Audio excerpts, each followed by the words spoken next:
What is good, ladies and gentlemen? Can you hear me in the back? What's going on? Can you guys hear me? Kahuna, Jorge, what's going on, baby? Outdoor Ron, what's popping? Rachel, what's good? Thank you for coming through. Samantha, how you doing?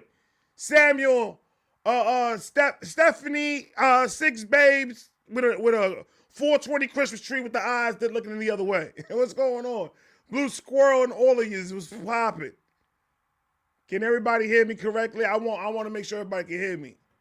I gotta put the lights on. See, that's what happens when you try to do a podcast and you smoke before the podcast. Like, comment, subscribe, do all that, ladies and gentlemen. From Houston, Texas, this man, when I tell you, the energy and the vibe is in a whole nother fucking level. I've been waiting to chop it up with this bro. We saw each other briefly in the concert, and now I'm able to gladly have him up on my podcast and have a conversation. My man, my brother from another color, from another mother, T2, what is popping? What's the deal, baby? Vibe gang in the building. You know what I'm saying? You already know what it is, baby. I do. Having the time of our lives. Very much aware that the vibes are righteous when I link with Ray. You know what I mean? Facts. Sheesh. Facts. Bro, I am dying every time I see a clip of you and your man on that podcast. Oh my God, dude. That shit is gold. Thank you, bro. Thank you, man. Yeah, that's my best friend. He does all the album covers. He's a great graphic designer. He does all like everything that I put out. He be editing. He does the grad design. He did all the Up Churches merch. He did all my merch. Very talented guy. And everybody always says like we go out to dinner with the homies or we're all hanging out. Everybody always says like how funny we were and we should start a podcast. So we just did. And yeah, you know, I mean, it's definitely a little side project, you know, not definitely got all my priority or attention, but it's fun, man. It's fun. Bro, I'm telling you, the just not give a fuckish of that podcast is amazing. I'm like, this is exactly what the world needs, bro. Just unfiltered. Y'all talk about all types of crazy shit. Yo, you can hear me? I can hear you now, yeah. Okay, yeah. Now it's funny because we were like convinced that we were gonna get kicked off Instagram pretty quickly with it, you know, like because we decided like, all right, you know, do we hold back or do we just be ourselves and talk how we would normally talk, you know, just with the homies and stuff. So it was definitely a tough decision because I'd definitely be saying some wild shit, you know what I mean? But not crazy, you know. But like, I don't know, man, my sense of humor is I grew up on Jackass, you know what I mean, and stuff like that. And I saw the post that you put of the two dudes from Jackass. What's their name? Oh, one of them passed away. Rest in peace. Oh, Ryan Dunn. Ryan Dunn. And I saw that you put that. So I'm like, the energy absolutely matched that post 100%. I was just like, oh, that's exactly what the fuck this nigga's like. This motherfucker do. The shit that comes out your mouth. I was listening to one and I'm driving and I went to go take a hit of my puff and I almost choked and crashed into a church. I was just like, holy fuck, bro. It was the craziest shit in the world. And I'm like, yo, I need to have this dude up on the podcast. I'm loving what the fuck you're doing, bro. Thank you, bro. Yeah, it's bro, I don't know. My favorite type of humor is the inappropriate shit. The shit that makes, you know, be like, oh, dang, you know what I mean? Right. And you know, I don't mean half the shit I say. I say some shit that might come off a little, you know, like I make gay jokes or jokes about different races or whatever. But I mean, it's just comedy, you know, like I just think it's funny, bro. But yeah, it's good. I love that you know, can appreciate it because I think we've definitely gotten some hateful DMs. Like, you guys are racist. You guys are homophobic. I'm just like, God, not at all. I would imagine the amount of shit you guys get for that. Yeah, it's I've had some lengthy ones. I've had this one lady, and she was a white lady, and she's like, She's like, you hate white people and black people and Mexican people. And I was like, Oh shit, you hate I everybody. don't know if it's possible to hate all of them, man. I don't hate none of them, but damn, that's a reach right there. But you know, I'm half hilarious. Hispanic, half white. You know what I mean? I grew up in a black neighborhood, so for me, it's just a gumbo pot. I just be talking my shit, bro. And Just do it. if you can't find humor in a stereotype or something like that, then man, your life a little too boring for me. You know what I mean? Dude, that's a fact. I was literally like the other day. I was watching a clip of you guys's, and I was thinking to myself, I was like, more people need to start talking this way, just in a casual setting, just in a pocket. Like more people need to literally just let loose and like stop taking everything to the fucking heart. Like it's just jokes and having fun. They're like conversations you'll have with your boy if the cameras are not on, type shit. So it's just like you're bringing back that old school humor back, and I fucking love every bit of it. And that's where we're at, bro, with it. Like, cause it's just a lot of fun. You know? Like, music gets stressful, life gets stressful, but that podcast is very just relaxed, and it's just us being ourselves. And it's like, y'all all talk like this around your people. Y'all just scared to put it on the internet, you know? That's a fact. Like, that's a fact. That's a come fact. on, man. And like, if you know me in real life, bro, I'm a very loving guy, and I have family, friends of all races, of all kinds, and like that, none of it is real. It's just funny to play on the stereotypes. You know what I mean? Listen, and I think when I met you at Upchurch's concert, and the whole night, that night, me and my wife left, and I was just like, I want to be like T2. That vibe you have is addictive. You have a very, very addictive, vibe-ish aura around you.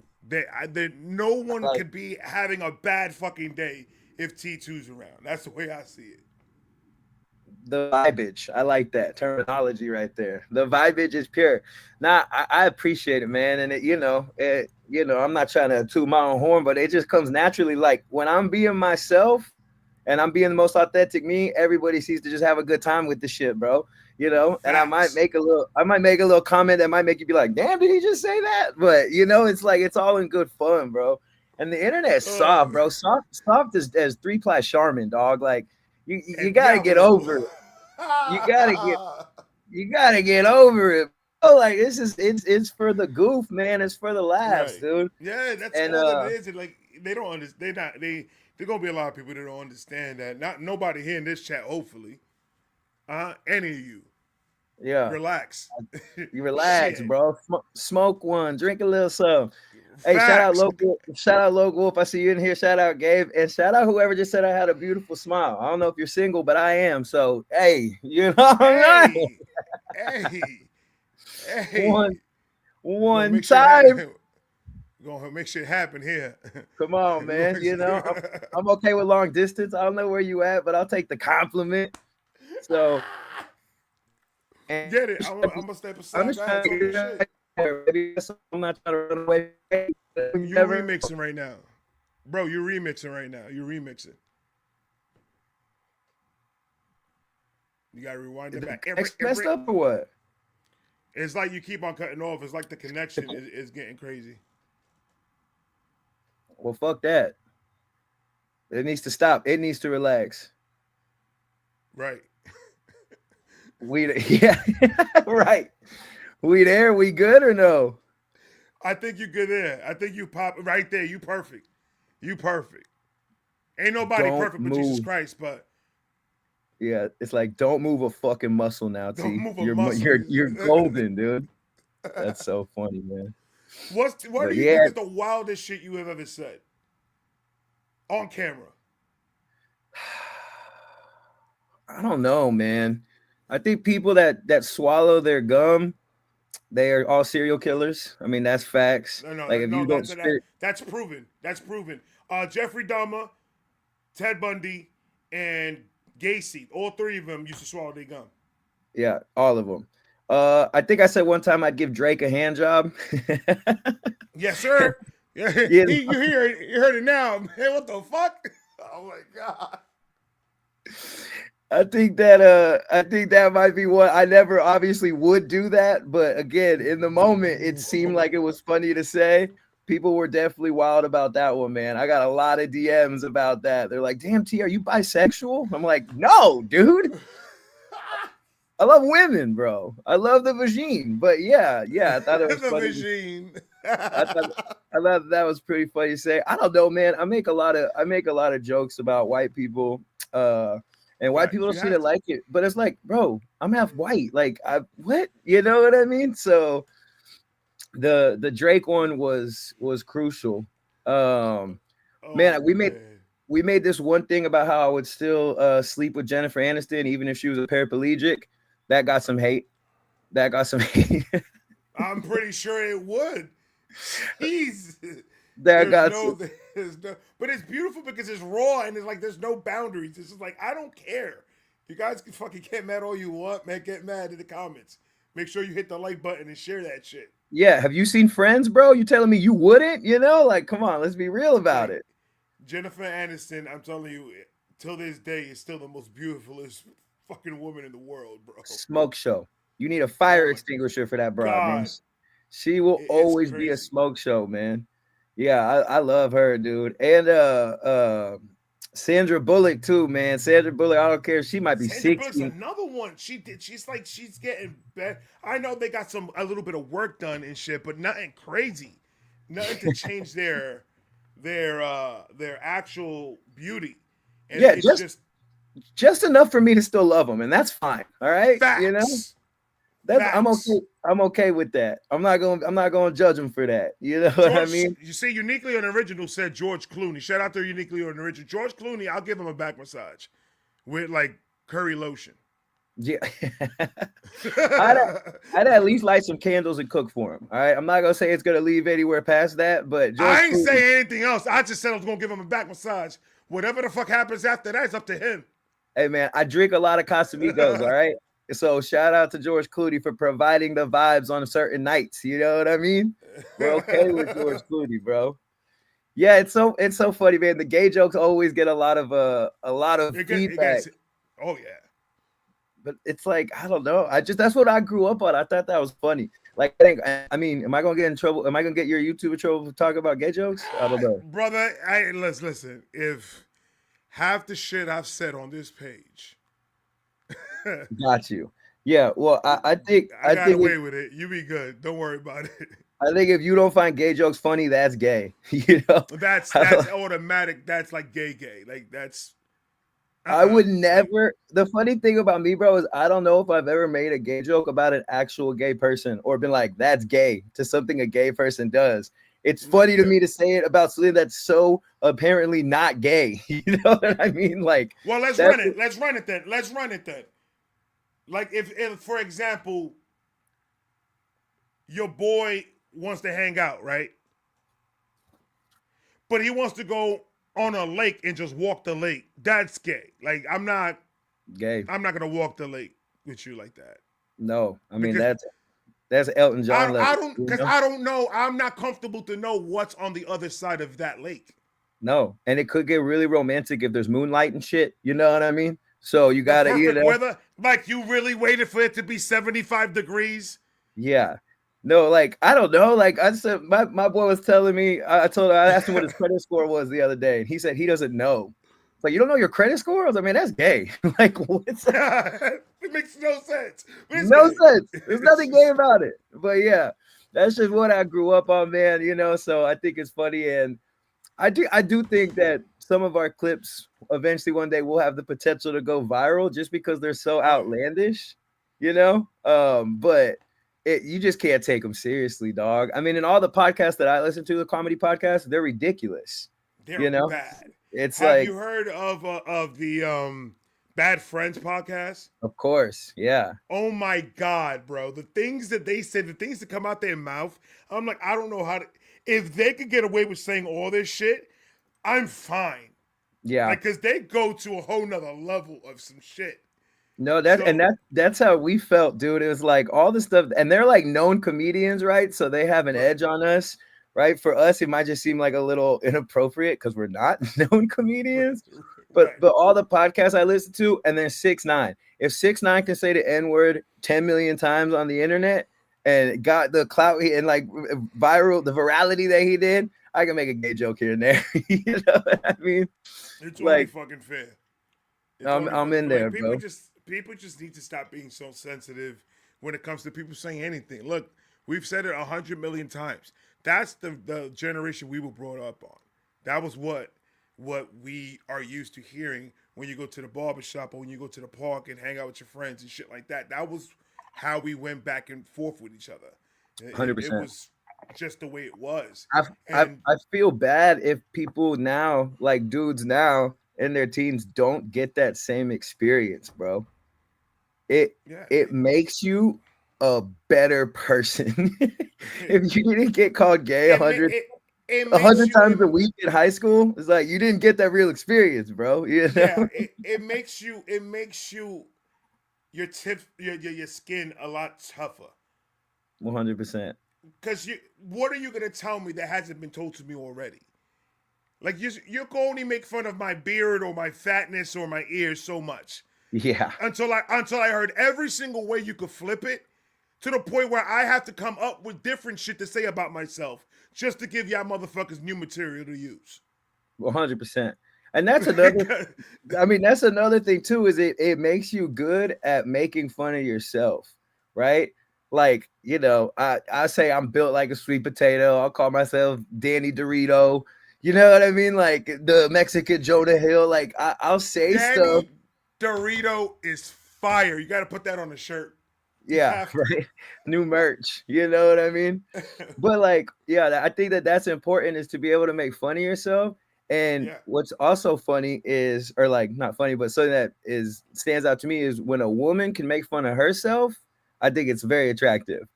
Like, you know what I mean? If she could be like, "Oh, I got a big ass forehead, and I'm gonna ruin the signal for the TV. That's why the Amazon ain't working because my forehead blocked the service." Like, I had a girl say that. I was like, "All right, that's funny." You know, like I am that's immediately more hilarious. attracted to that. So, yeah, I think that everybody takes himself too seriously, or this new generation was just developed on like cotton ball soft humor, and it's like that's not how we was built, bro. Like you had to get in the roast sessions, like Thanksgiving roast sessions when you were coming up. And if you couldn't hang, then it's gonna be a sad life. So that's kind of where I'm at.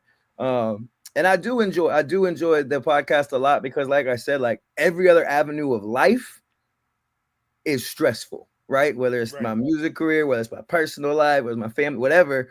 But that is something where we can just wholeheartedly not give a fuck, dude. right. And that release is something I'm grateful for. So if y'all are on here and haven't seen it, wildcard.ent on Instagram, go check it out. You might lose a couple of brain cells, but you will laugh. So definitely check that shit out, man. That's a fact, bro. Every time I see a new one, I'm just like, let's go, and I watch it over and over and over again. I love that, bro. It's And just fucking hilarious. well, that's how I feel about like your reactions, you know what I mean? And your videos where you do stuff like they just make me laugh. So it's like for me, it's you're at the top of the food chain in that world because you have some good insight on music. You obviously know music, but you're trolling, you're clowning, you're doing dances, you know what I mean? And it's like, bro, that makes me feel good just watching it. So I can understand why you're at 100,000, whatever the fuck you're at now, killing it, showing how long that thing really hang. You know what I mean? Hold on, bro. Hey, Babe. He was not talking about that, babe. It was just a joke. yeah, This man said the way that shit thing hang down here. No, I'm humbled. I'm completely humbled because you guys are the reason why. But it's just it's. I was mad for so goddamn long, bro. I've always been mad. It's always been stress and anger for a very long part of my life. When I'm here, I'm free. And if you do not like what I have to say, fuck you and your mother. Cause yeah, I'm not gonna just stop being who the fuck I am just cause it's gonna hurt your feelings. Like grow a pair of fucking balls and understand if I'm serious and you know if I'm joking around. It's like it's very obvious, especially with me. yeah. No, I mean, I think it should be clear, and I think I think people are pussies, bro. All right. I like that we're starting to get a little real with the shit here. You know? Virginia. No, Yeah. they're soft flowers. Yeah, dude, the Cave of Wonders. That's where they came out of and they never left home. You know what I mean? Like that's what I get, because it should be very clear when someone's being themselves and just having a good time, bro. And yeah, like I don't know, man. Like go get popped like a Pop Tart, man. Don't try and ruin my vibe. And then, like you said, fuck your mother and put it on OnlyFans, and ain't nobody gonna want to pay for it because she ugly too. You know what I mean? So God, why you had to hit her career like that though? Like if she wanted to do that, like let her shine, let her at least get at least 3-4 followers to pay for her something. nails. Maybe make a little 30-40 buck. You know what I mean? Something. Get them fake lashes in or something. But no, yeah, I love it, dude. And I think something that we can both like offer is that when people meet us in person, they're gonna get a very similar vibe to what they get on the internet, you know. And I think that that's also a rarity. I think that I that's could you I know what could I mean? I could attest to that. I could absolutely attest to that because I've seen your Instagrams. Obviously, I've seen everything that you post and all that, and I've also met you in person, and it's always the energy matches the energy. It's never anything off between both. So it's Yeah. just like that. That's how I judge people. I judge people by.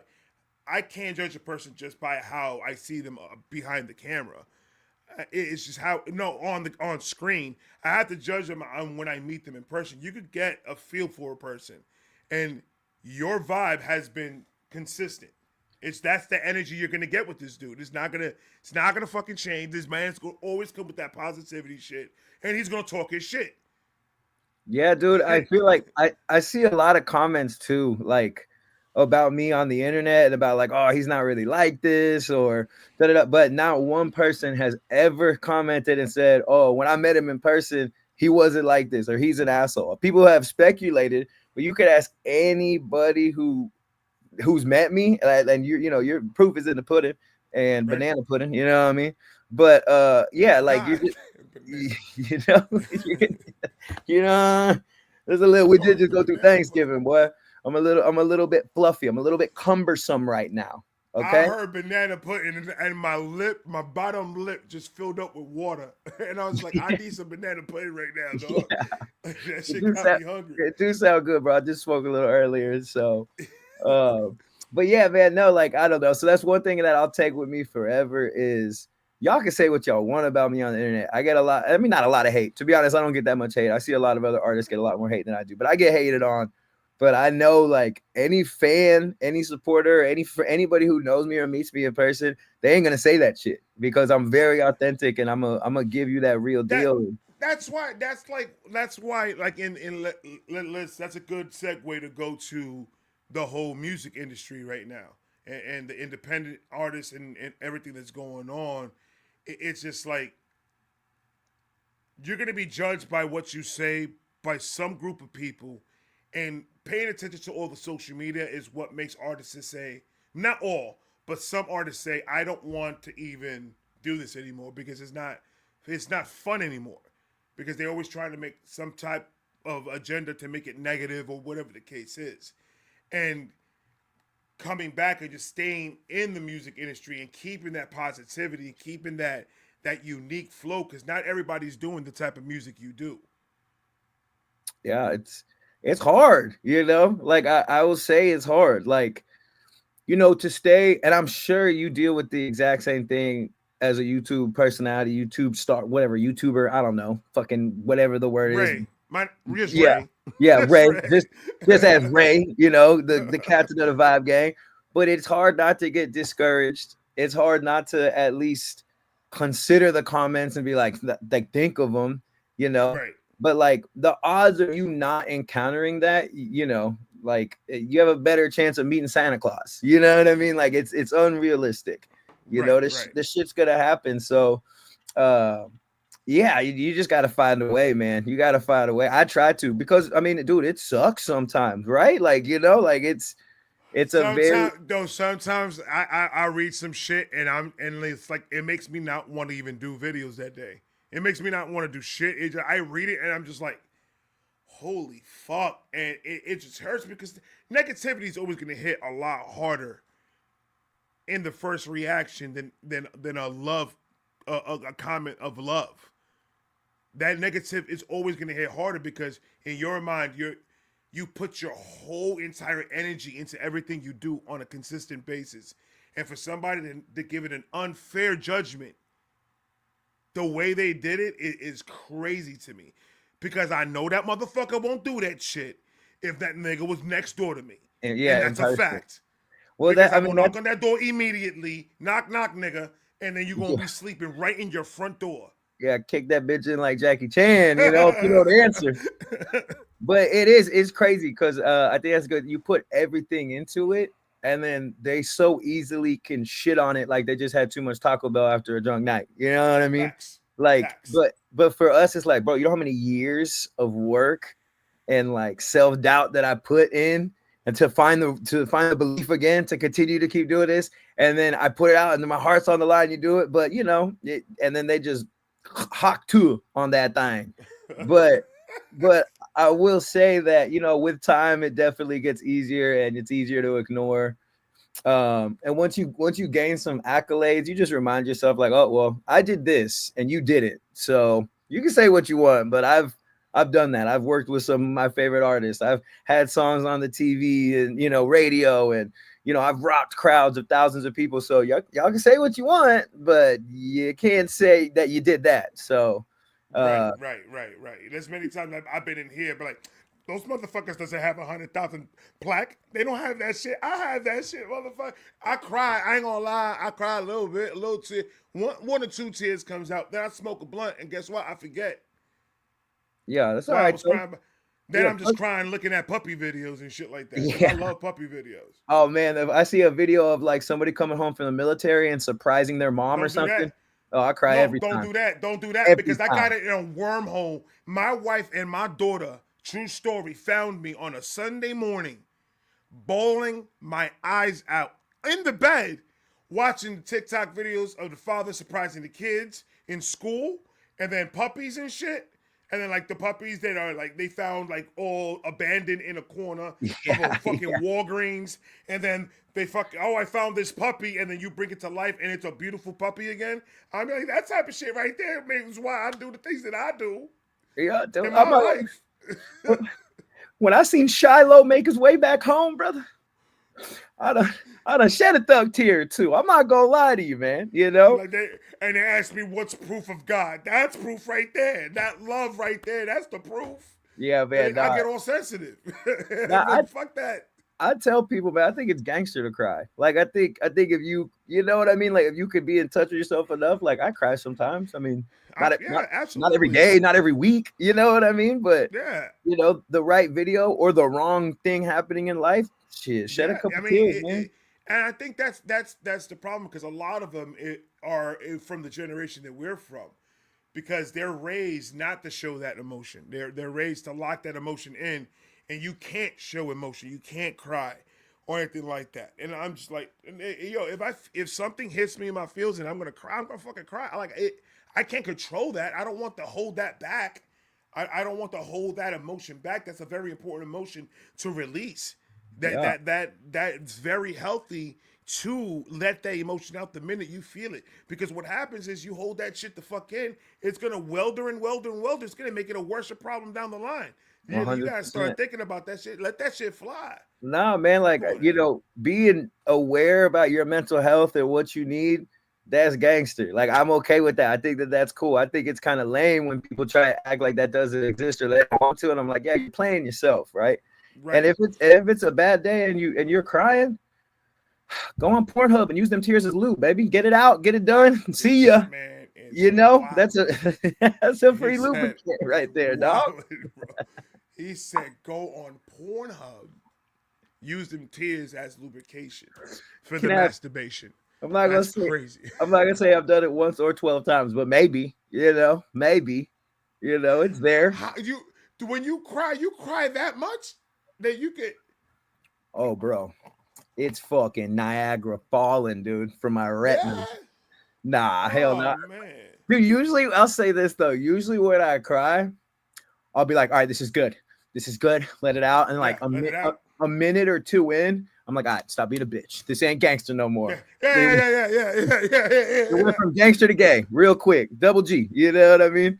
But like that I've, first, I've, I've many times got in the car and said, I'm not a fucking bitch, man. I'm yeah, gonna dude. stop. I'm not a bitch. Give yourself And them then, 90 seconds though, man. Let you it got to. yeah, You got think to. I think so. I think it's important too. And bro, I'm in therapy. I have a therapist. I love my therapist damn near more than I love my sister. You know what I mean? She's the shit. And I love my sister. But like I believe I'm definitely a big fan of just like mental health awareness. Now what I don't like is when people use that as an As an excuse. excuse. You Yeah. know, like, oh, I have anxiety. We all got anxiety, motherfucker. This is life, or oh, I have trauma. I went to trauma school, man. I was the lead role in the trauma play, like I understand. I don't like that, but I do very much appreciate and think it's very I think you're intellectual. I think you're smarter than the other people that don't embrace it, admit it, work on it, deal with it. I think that's lame. I think that Right. it's important, man. And and you can always laugh about it later, right? Like, But you know, the thing about it is, it scares a lot of people because I was in that boat too before I started seeking help and trying to get myself better. Is that they know it's a lot of work. It's a lot of work to try to get that help, and it's a lot of work to try to get yourself better and get a different mindset and step away from the normal shit that you're used to doing. It's difficult for them to just back up and say, you know what? That's why I tell people you have to understand that this is not a race. You have to take your time with every part of it and really get in there and try to fix it. Guys, if you say, "Oh, I'm all fixed," that means that you're almost close to perfect, and that doesn't exist. nah, You're never gonna be all fixed. That's a pedestal that we put ourselves mentally to think that we're gonna get to a point where everything feels good, and no, it's never gonna happen. But every day, do something different to make sure that something about you is changing for the better, and that's all you can do. totally. I mean, growth. It should be one of the only priorities in life. Like happiness, finding love, accomplishing goals, but just personal growth. And that comes from knowing how fucked up we all are, bro. Like if you don't know that you're fucked up, then how are you gonna find room to grow? And I think people like I used to be like when I was younger, I was like, man, therapy's lame. That shit weak like Right. 7 days. Like I'm not, but dude, now that I've been doing it for years now, it's like, bro, I will always have something new to bring to the table. Sure, this part of my life, I done grow. I done grew. I found growth. I done found understanding, awareness. But now I got every other part of my life I still need to work on. Or now this new situation came up. And yeah, just I don't know. I just think that it's super important. And if you consider it, like now I feel like I'm getting deep, but if you've considered therapy and haven't done it yet, fucking do it, man. It helps. Absolutely. It's important, like all my the my jokes. pro- my problem with the therapy thing is with me is I haven't found somebody that fits me, and that's the problem that I've been having. Is I can't find somebody that I could fully open up. So I've been taking like counselors. I've been speaking to counselors and stuff like that in the past, and but more I use this as therapy. And there are some tips when I was listening to a counselor that she gave me that I literally used every single day to Yeah. help with my emotions and help, little tricks that I could do or ways of thinking that I could change. My wife just brought me a book right now of mental health that is amazing. That I think is one of the best written books about changing your mind, changing your mindset for a more positive Yeah. outlook. No, and I think there's lots of different ways to do it. I got lucky because my therapist looks like Mrs. Claus, like Mother Hen, Mother Goose. Like she's an older white lady, but she's hip to the shit. So like I got real Right, lucky right. because I knew with her immediately I was good, but I had gone through a couple. But I just think I look at it like this, right? Like, we go to the gym to work out our muscles, right? And to look better. But how many people go to the mental gym to work out your mind to feel better? So it's like you got to get stronger, and it's like, yeah, it might you might go to the wrong gym, and you don't like the people there, you don't like how the vibe is, the music. Just find another gym or do a home workout, like you said, get a book. That could be a home workout. So I kind of like compare the two. Like that's kind of how I look at that shit. Right. Is you got to find a way to work out, right? Like it doesn't have to be that specific gym. You can find a new gym, you can find a new approach.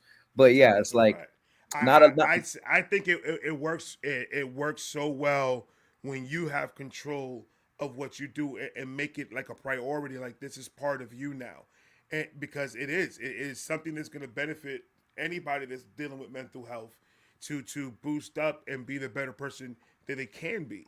And the only way of doing that is doing it in your own pace. You can't rush a process to try to fix yourself because there's no ending to it. You're always fixing, you're always growing, point of views change, your mind, the thinking changes throughout the years as we get older. So it's more of just, do you want to spend the rest of your life in this misery that you have? Do you want to really feel free? And you have to really put yourself first before anybody else because you have to fix you before you can fix anything else. 100%. So it's one of those things that I respect so much that us as men, that we could sit here and we could have this conversation without somebody like being like, hey, I don't want to fucking talk about that shit. Let's talk Yeah. about how that. And I'm like, all right, go. Then you're in the wrong podcast if you want to talk about that because we could talk about everything here. Yeah, bro. And like we don't look like no chump slump slouch, like, we're like, I mean, Ray, you look like you ain't taking no shit. You know what I mean? Like, Not a bit of it. Not and a bit of it. and me neither, bro. Like you got me fucked up. I stand on business with all 10 toes. And then if I need to get in a push-up position just to stand a little more, I'm gonna start knocking them out. But I think it is important. I think it is important that people like us that look like us, talk like us, can talk about it too, because I feel like, it'd be different if I had on a sweater vest and some Right. spectacles, and like a part in the middle of my hair. And, well, mental health is, but nah, it's like you're talking to someone who from You sounded like Ned Flanders with a cold when you did Ray, that. I just truly believe that mental health is imperative. And I think if we dive a little deeper, get a snorkel, Ray, because we're going to dive a little deeper here. Like We're no going to lie, figure it out. hold on, hold on. When you started talking like that, I started hiding my weed. And I was like, hold on. That don't sounds a little off about that shit. Hold on. Come on, man. No. It's like abracadabra, Woo! abracadabra, man. Nah, I was smoking on that sour diesel shit. come on. That's that New York shit, bro. Y'all love that shit out there, man. Yeah.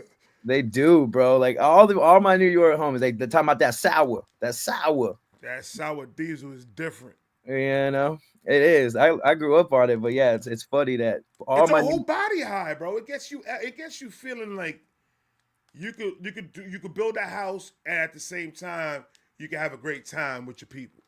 yeah, I like that too. Nowadays, bro, because I'm a stoner, right? I mean, I think I literally got 420 tattooed on my arm like an idiot. I don't know if you see it, No, but man, you represent what you're you born know, with, bro.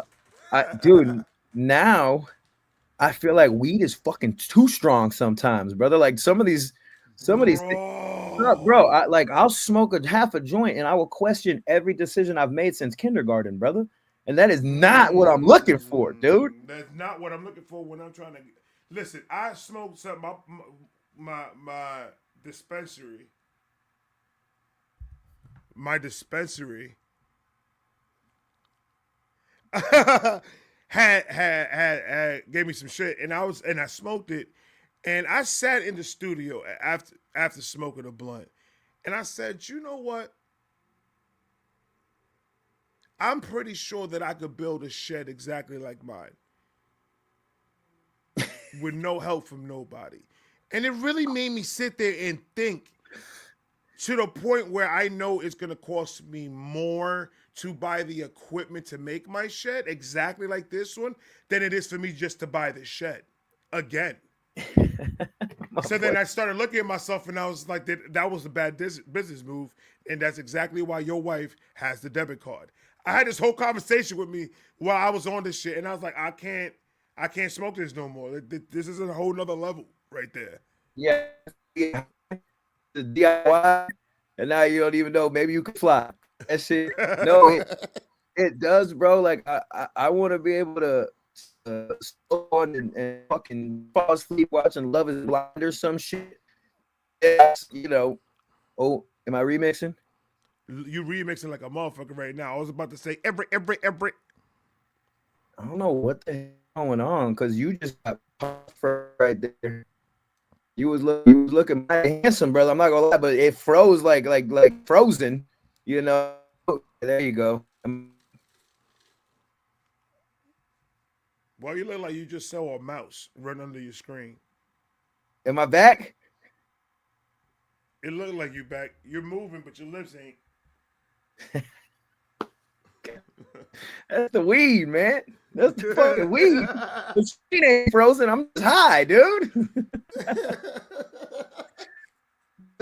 Dude, like, yeah. So sometimes this new shit, man, this should be just a little too extreme, brother. I'm not trying to go to the. That's exactly what I'm saying. It's like they're trying to leave the planet with this shit, bro. Like, bro. Are you guys really trying to get there?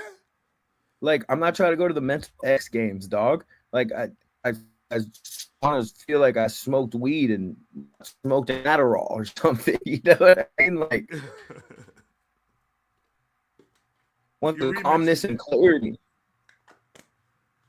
Damn, bro, is this on my end, bro? Is this that Houston hood fucking connection? You already know what it is, bro. When you got when you got a wire going from one bodega to the next bodega. Yeah, bro. The homeless dude outside, man, he wired it from the gas station over here, man. So don't judge this fucking connection. I gave him a pack of papers and a handshake, and he said, "I got you on the Wi-Fi, cuz don't trip." Straight up, he's like, "Man, those are raws, dude." Yeah, keep it. But nah, you gotta keep it 100. I do love weed. I do, but I would like to not go to X Games. I would like to just relax, right, and fall asleep watching some stupid reality show, and not then have a nightmare before I fall asleep because I'm so fucking high, dude. Yeah, bro, and like, you know what scares me the most, bro, is that these motherfuckers are smoking this extremely strong marijuana, and these kids are out and about driving around this high. And in my mind, I'm just like, I must be getting super fucking old to just want to smoke and watch a fucking Pixar movie or a Disney movie and just sit there and massage my wife's feet and just be high watching a cartoon movie and laugh when something funny happens. That's all I want to do now.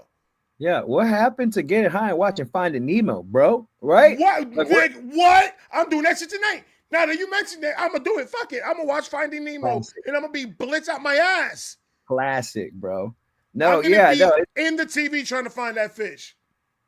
No, the shit that fucks me up now is all these youngsters with the fake pills, dog. Like, they know that they're fake and they still take them, and I'm like, man. Oh, crazier than fucking Joe Biden, bro. Like, I don't know what y'all are doing.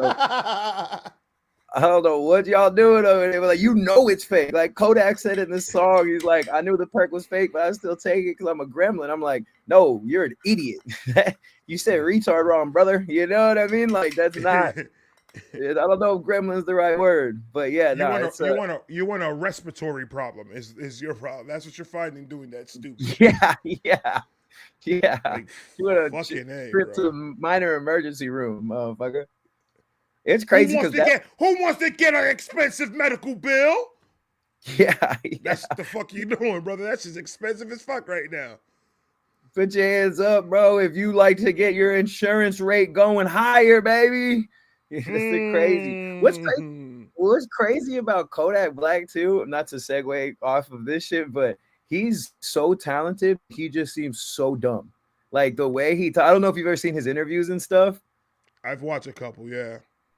Dude, he's so good at making music, but I'm just like, how does he don't even know the ABCs, brother? I don't even, you know what I mean? Like, how is this possible? Insane. That's what I get when he talks. I'm like, bro, like, you got COVID, dude? Yourself. Is that congestion? You know what I mean?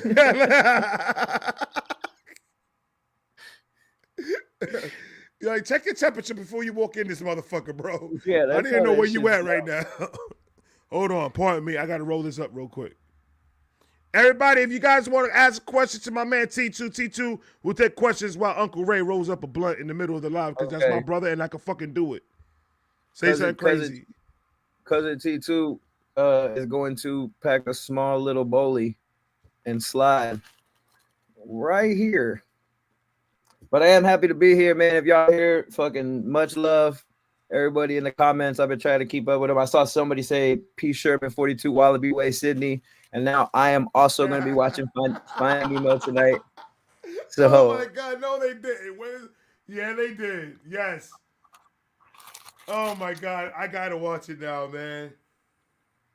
dude, how class. What's your favorite Disney movie, right? Let's talk about it. All right, let's have some nostalgia. Hold on real quick. My favorite Disney movie? Oh, where do I begin? There's Yeah, so much Disney that I love. I just came from Disney with the family yesterday. I seen that. I was jealous. Yeah, bro. The Christmas is the first time I've done Disney. I've done Disney Halloween twice.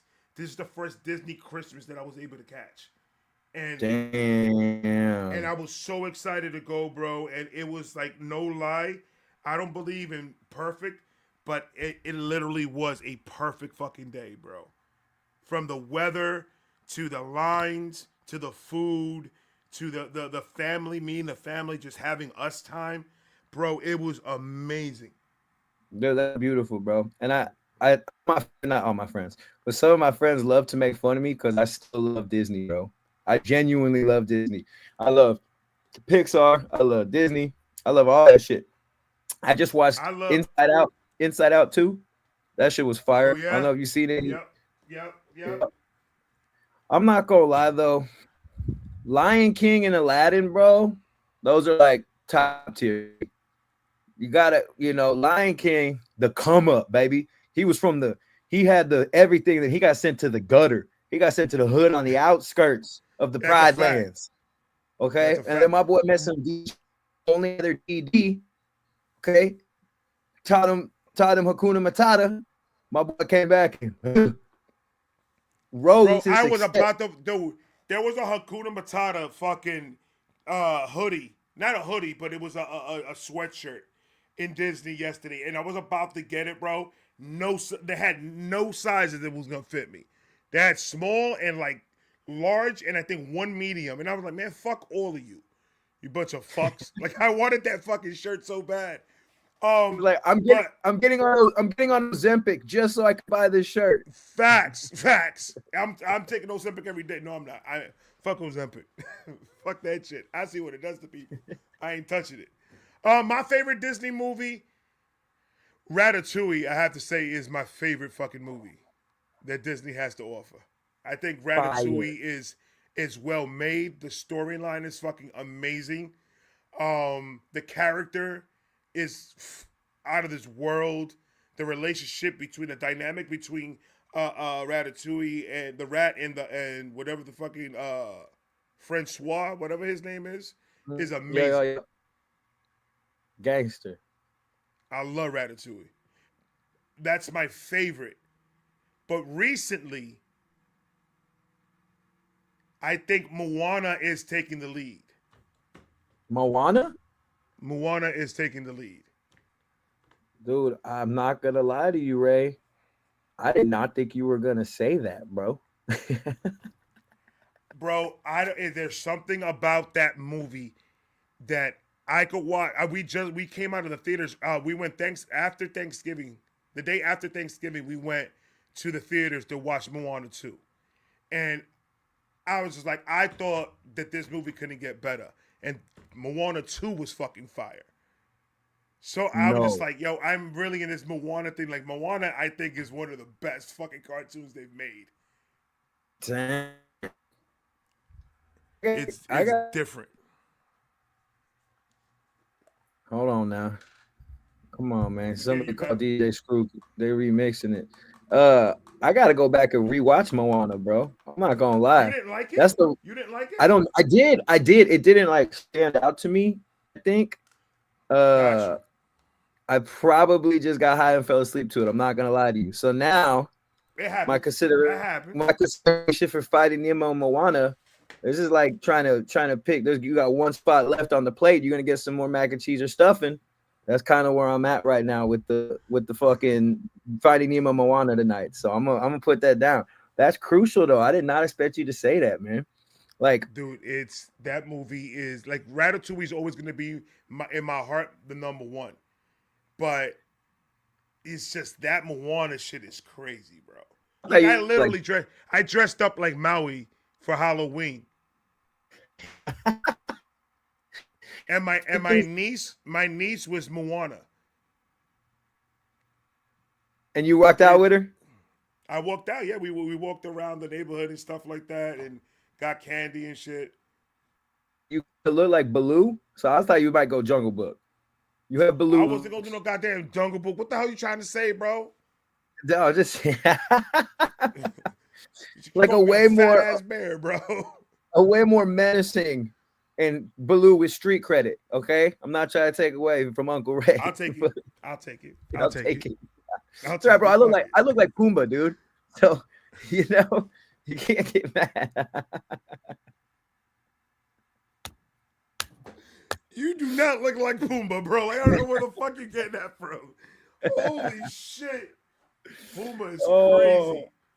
That's funny, man. They're saying, you see the comment section saying like Toy Story. Toy Stories are fucking amazing. I love all the Toy Stories.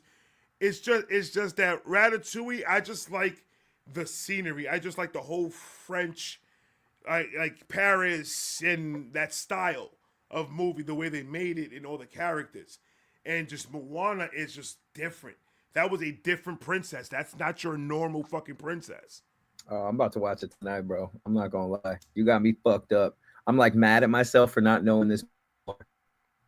And I did that with other fucking movies too, bro.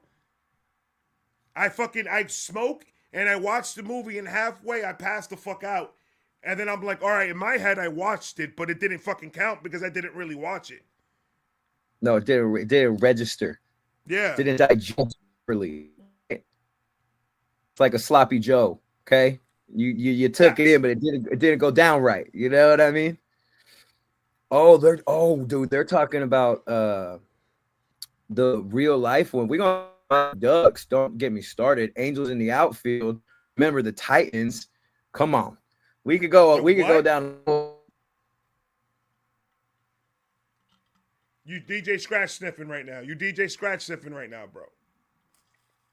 Bro, I'm about to get mad at this homeless guy fucking up my vibe, dude. He's stealing Wi-Fi. What do you expect? Oh. It's fucking up for real. You look good. Keep on breaking out. I try, my nigga. I try. Don't even worry about you that flowing, shit. Bro. Dude. You bounce over there. Your beard look good. It's me. I trimmed a little. You already know what it is. Self-care Sunday with this weekend, you know.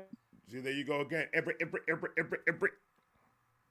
DJ T2's here.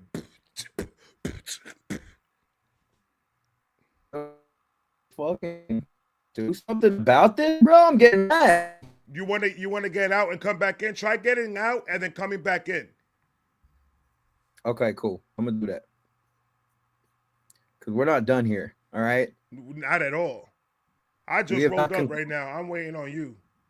All right, I'll be right back. Let me see. Hold on. What's going on, everybody? I hope everyone's having a great time, man. I hope we get this internet thing fixed. I don't know how I could send them another different link to use because it's literally only on one link. But I hope he gets back in and it fixes the situation. Maybe he could get on his phone and do it. I don't know. How did it feel to get roasted tonight? It feels wonderful. Who roasted me? Hello, sir. Hello, sir. There you go. Hold on. This is a test. Uh-oh. Yeah, you got it. You got it. Oh, you good. got it. We in there, man. I changed to my hotspot, bro. The fucking homeless guy ain't touching this one. Fuck that homeless guy. What's that? Is that a cone? Would you rolled that like that? Yeah. I feel like that's very like a. It looks like something like a Jamaican dude would smoke. It's got like a nice. It's got like a nice. God feel. damn, bro. Come on, man. That dude. That's a cultural thing. It's not a black joke. Okay, that's a cultural thing. I'm just saying they're like the OGs of this shit. Yeah, that's nice, dude. All right, I see you. What you smoke? Swishers? What you smoke? Swishers? All day. All day. Respect it. All day. I'm a black raw guy. Oh yeah? Yeah, I'm a big joint guy, dude. I can't do it, man. I like tasting it, dude. I feel like the Swishers always kind of just taste like a Amazon delivery box, like cardboard type shit. What are you doing smoking Amazon delivery boxes? Man, hey, my teenage years were rough, bro. All right, I feel you. I feel you. I ain't judging. I feel you. No, I ain't gonna lie. I used a piece of my mom's envelope to pay a bill to roll one up because I had a little bit of weed left, and I was like, I don't want this to go to waste. So I was gonna roll a mini blunt. So I rolled it up. Don't ever do it with envelope paper. I learned. So I used to be on the Phillies. Did y'all have the Phillies out there? Yeah, we had the Phillies, but the Swishers was not really. Raws was what was getting used the most out there, out in New York. But like growing up though, like what was it? It was like we had the Phillies, we had the Optimo, we had the White House. I mean, Swishers were always number one. Swishers was pretty much what me and my people were using. Garcia Vega. And this other one, what's this other guy? Oh my god, that is wrapped with cognac. The fucking the paper is dipped in cognac. I don't know what that is, but it sounds like heaven. I want to know, bro. Oh my god, I need to find the name for it. I smoked on it once, and bro, it was out of this fucking world. The one, damn. Oh my god, it was like it was like the high kept getting stronger and stronger, but controllable. It wasn't getting me no, oh, I'm drunk type shit or anything like that. But it was more of a, whoa, this is really, it has more of a shape. The high had more of a shape to it. Yeah, it's control. It's moldable. Okay, you can work. Yeah. You can work with the high. It was fucking wicked, bro. I loved it. I'm gonna say somebody has now entered the chat with the most street cred out of all of us. More street cred than me, more street cred than Ray, because he said that he used to empty Black and Milds, pack them bitches back down, and take them to the face. And I can I need to get this man a trophy. I need to get him a fucking trophy because I can respect the fuck out of that, dude. I've been there. Used to do it, my damn Highlight that comment, man, dude. Holy shit! If you fucking were here, brother, I would give you a dap and bring you in for a real hug and do like the shake, like I'm with you, I'm one of you. You know, I dead ass would have done this right here. Yes. I agree with everything you just said right now. Yeah, you just whisper his ear. I understand. We are one, my brother. We are one, dude. It, bro. Oh my god. So okay. Let me run this back. So you take the Black and Mild. Do you take the cork out? Or do you just sift roll it until the tobacco starts coming out loosely? Yeah, I think that's got to be it.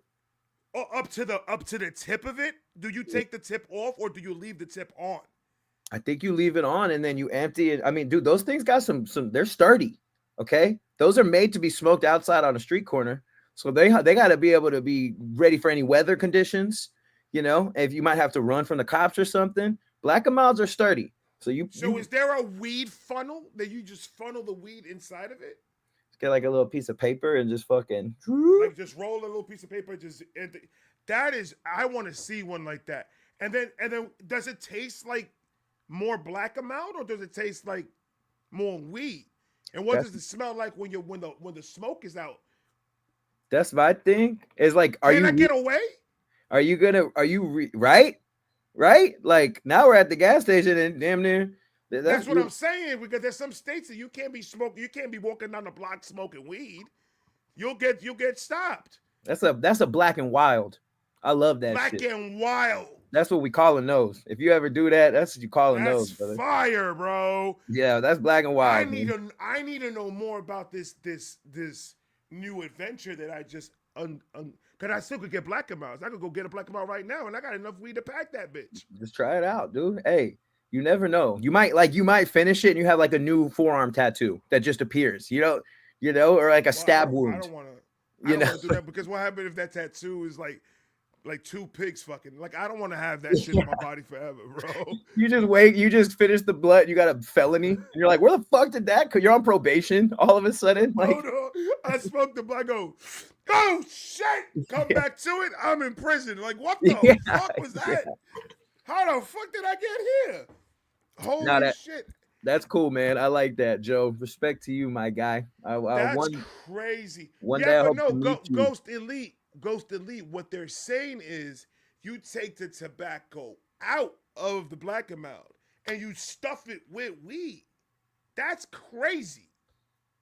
You remove the shit that you remove the hood and put in the good. You know what I mean? That's what we're doing with it. Why you always rapping for? That's what we're doing with that, my guy.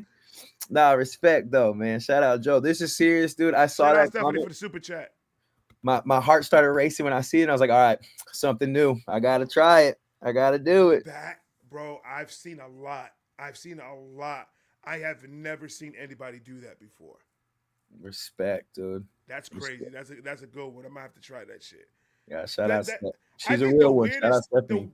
The weirdest thing I smoked out of, like, besides that little roach blunt that I did that didn't work, it just didn't work at all. I had to start smoking it like a crackhead with a little knife and just inhale the motherfucking shit burning, because that was the only way. It was hard. It was tough times, T2. Bro, I'm gonna lose some pride right here, right? Like, my beard will get a little less sharp, okay? My shades will get a little more smudged up when I say this. But I smoked a joint out of duct tape, brother. I literally, I mean, I'm like, this is like third time. Yeah, come here, T. It's gonna be okay. Life was tough back then. Okay, you had a CD player that would skip every time you would walk. Okay, you couldn't afford the iPod, couldn't afford the switcher. So what you did, little Tooski, little Tooski, you just had to get that fucking duct tape, and you had to thug it out, dude. God damn it! Oh my god, how the fuck did that taste? Though it was the worst experience of my life, Ray, and I've been to jail, brother. There's no coming back from that, dude. It didn't feel great. So how did that even work? Doug, talking about it, we're talking about trauma. Quarterback that. You need to explain to me, how exactly is it that you rolled it up, the process, the thought of, hey, I'm gonna go take duct tape, I'm gonna roll some shit up real quick and I'm gonna smoke it, because that's the right thing to do. I need to know that moment and the whole procedure of how you did it. Well, so okay, I'm gonna show you, all right? And this is a picture of, like, my godson, my best friend's kid, who's about to be here. Okay, so we're gonna do this very disrespectfully, because when he gave me this picture, he also wrote me a note, and it was like a thank you note. He's like, bro, you're such a good friend. I just had to write you a thank you note. T2, thanks for nothing, and then drew that on there, and that's how I received this fucking picture. So what we're gonna do? That's a lengthy penis, bro. That penis is pretty large. Vivid. Okay. I saw that. Was that the vein pulsating? Bro, that vein is like as wide as the Mississippi River, brother. All right, there's shit going on there. Moly. Okay. Right, so your stream is strong, is what he's saying. Yeah. He's saying your stream is strong. Yeah, you got bro. a strong stream. Yeah, dude. You take a piss and your neighbors know it type of stream, They're like calling the landlord to complain. HOA, dude. Like, hey, your shit's waking me up at night, bro. Sounds like a fucking fire hydrant. But look, so this was the duct tape. Put the weed here. And I literally just squished. And it stuck together. So I didn't have to do nothing else. And it was like, it literally was just like this. And I'm like a real fucking crackhead, bro. Like some Charlie Sheen. I could, but you know what? I could appreciate it, and I could see how you got there. I did. I could see where the mindset was to add the weed into the duct tape because why wouldn't you?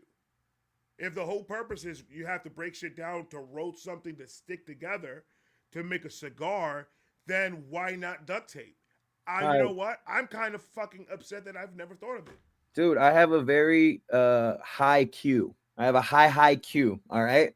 So although I had trauma from this experience and had to go to therapy for years because of it, logically, I'm in the fucking game, baby. I'm I in the feel you. I feel you. we ain't going nowhere, Ray. We're still in the game, dog.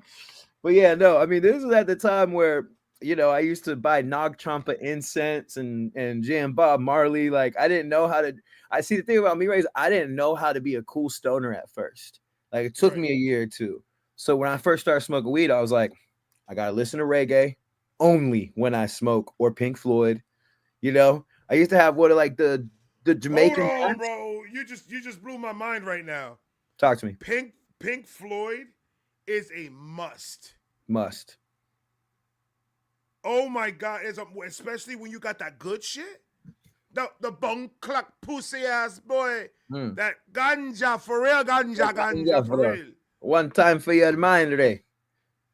That good shit. Oh my god, that's the moment that you have to do that. Bro, no, yeah, I got like super into it, but I just didn't like now. Like I feel like I'm a cool stoner, It's like catch a Disney movie, catch a vibe, or something. But when I was 15, this was my in with the cool kids, and I was like, I'm gonna be the coolest one. Little did I know they were all making fun of me on the side, like, why is he fucking wearing a shirt with a Jamaican flag on it, dude? You know what I mean? You smoked weed one time, bro. You're gonna be all right, T. But yeah, no. So and I remember, like, I used to have the Nag Champas, like the blue and white. Yeah. Oh man, I was like, you gotta light one of those. You gotta have some reggae or Pink Floyd played. Yeah, I wasn't a cool stoner. I had to learn my way. I found my way. I found my footing and I made it through. But yeah, it was a tough journey there for a little bit. Mine was like I not slipped. I needed this because I'm like an addict pretty much, and I'm 10 years sober, and weed is the only thing that keeps me balanced. No pills, no nothing. So when I smoke it, it's just like I'm in a whole nother world. So you could call me a stoner, but I use it for more my mental than anything else. What was you, if you don't mind me asking, what was you fucked off on? Pills? Pills and coke. Dang. Yeah, I used to like the pills. I used to like the lean. I used to like the lean a lot, my brother. That codeine. Never did lean. Never did lean. I mean, coke pills. My pills of choice were Roxy's. That's what I was like getting. I know about those. It was just a bad fucking habit. Like the coke, not so much. It was more the Roxy's than anything fucking else. Yeah, they'll get you. Them opiates will get you, my boy. Oh, I'm glad can they?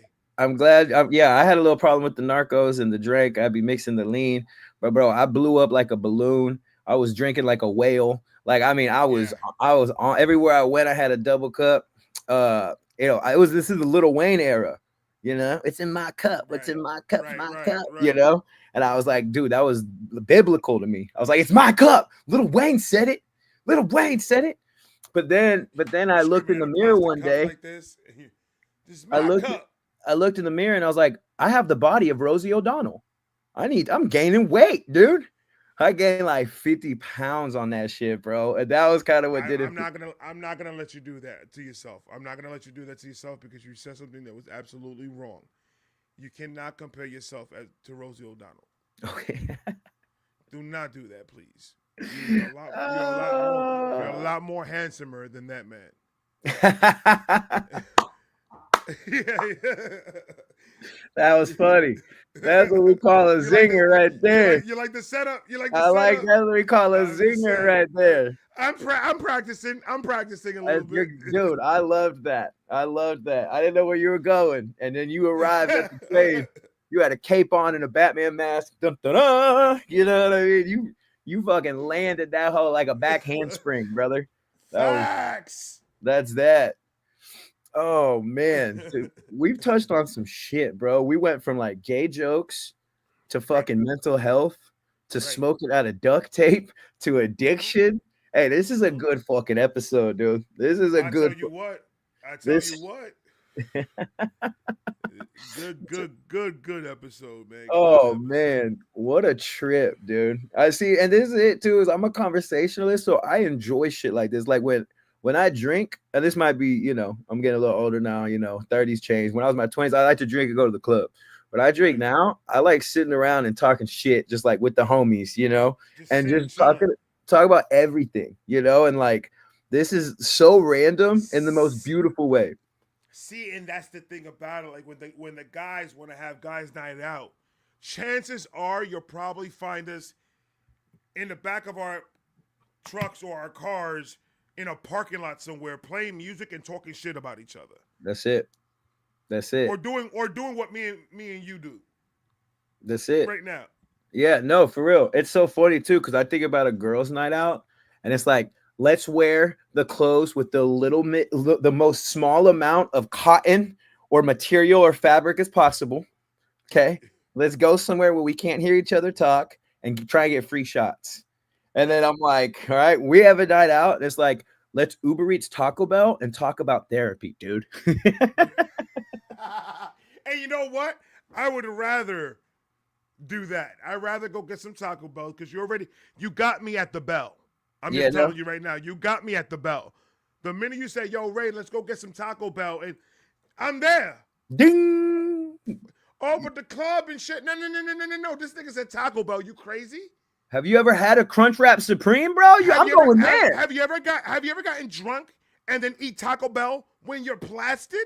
That's like, whoa. Yeah, Never knew that existed. it's I want to do liberating, more of bro. that.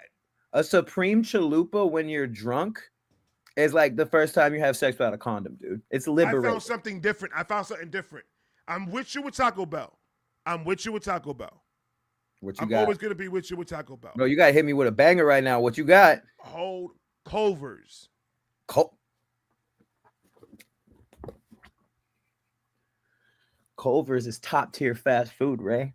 That I'm butter telling you burger. right now, you get yourself that butter burger with bacon, and then get yourself some cheese curds with a large Sprite. Oh, I'm gonna do you one, Ray, that I'm gonna have to tell you on.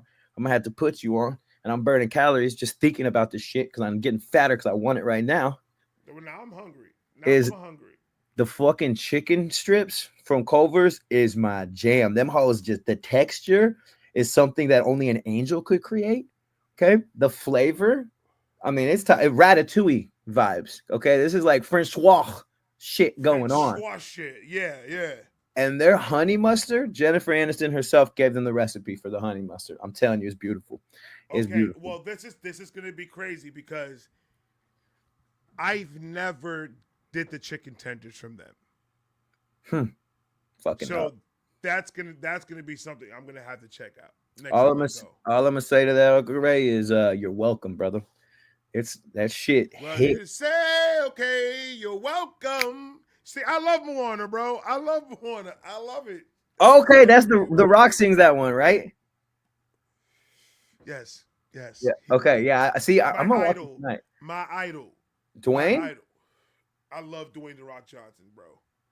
I love Dwayne the Rock Johnson, and for multiple reasons. And in a time frame where, when we're keeping it 100, let's try to keep it all the way 100. Um, and on the time frame when The Rock was famous in the WWF, at that moment in my life, there was not a lot of my, skin tone heroes like that I could look up to. When The Rock came into the place, I was just like, oh shit, me and him kind of resemble each other, so I adapted to The Rock, and then he gave me my whole way of, always out showing when you do something, and always, outperform everybody in the fucking room, and always be that boisterous and all that other shit, and, Electrifying. and electrifying. And I've always had that type of mentality. Like, I know I can't get in the ring and wrestle with these motherfuckers. So how can I use that type of energy? And then slowly, it took me to be fucking 30 something years old to fucking find out what the fuck to use that for. Bro. The Rock, I can honestly fucking say that I completely agree. Now, you're a little more cinnamon tone than I am, okay? A little bit, a A little little bit. bit, okay? It's a little more barbecue sauce there. But I felt the same way. And his, because I was a big Stone Cold guy too, right? Texas Oh Rattlesnake. man. You know that. Oh I still want to get the Stone Cold tattoo. Like I love Stone Cold. He gonna, open the can. But The Rock, the way his swag, his braggadocious nature, bro, it just you watch it and you grow an inch. You know what I mean? And I'm not talking hype, baby. You know what I'm saying? That boy had that thing on. Like he just had that he energy, had bro. that energy. It didn't matter where he was. It didn't matter what state they were.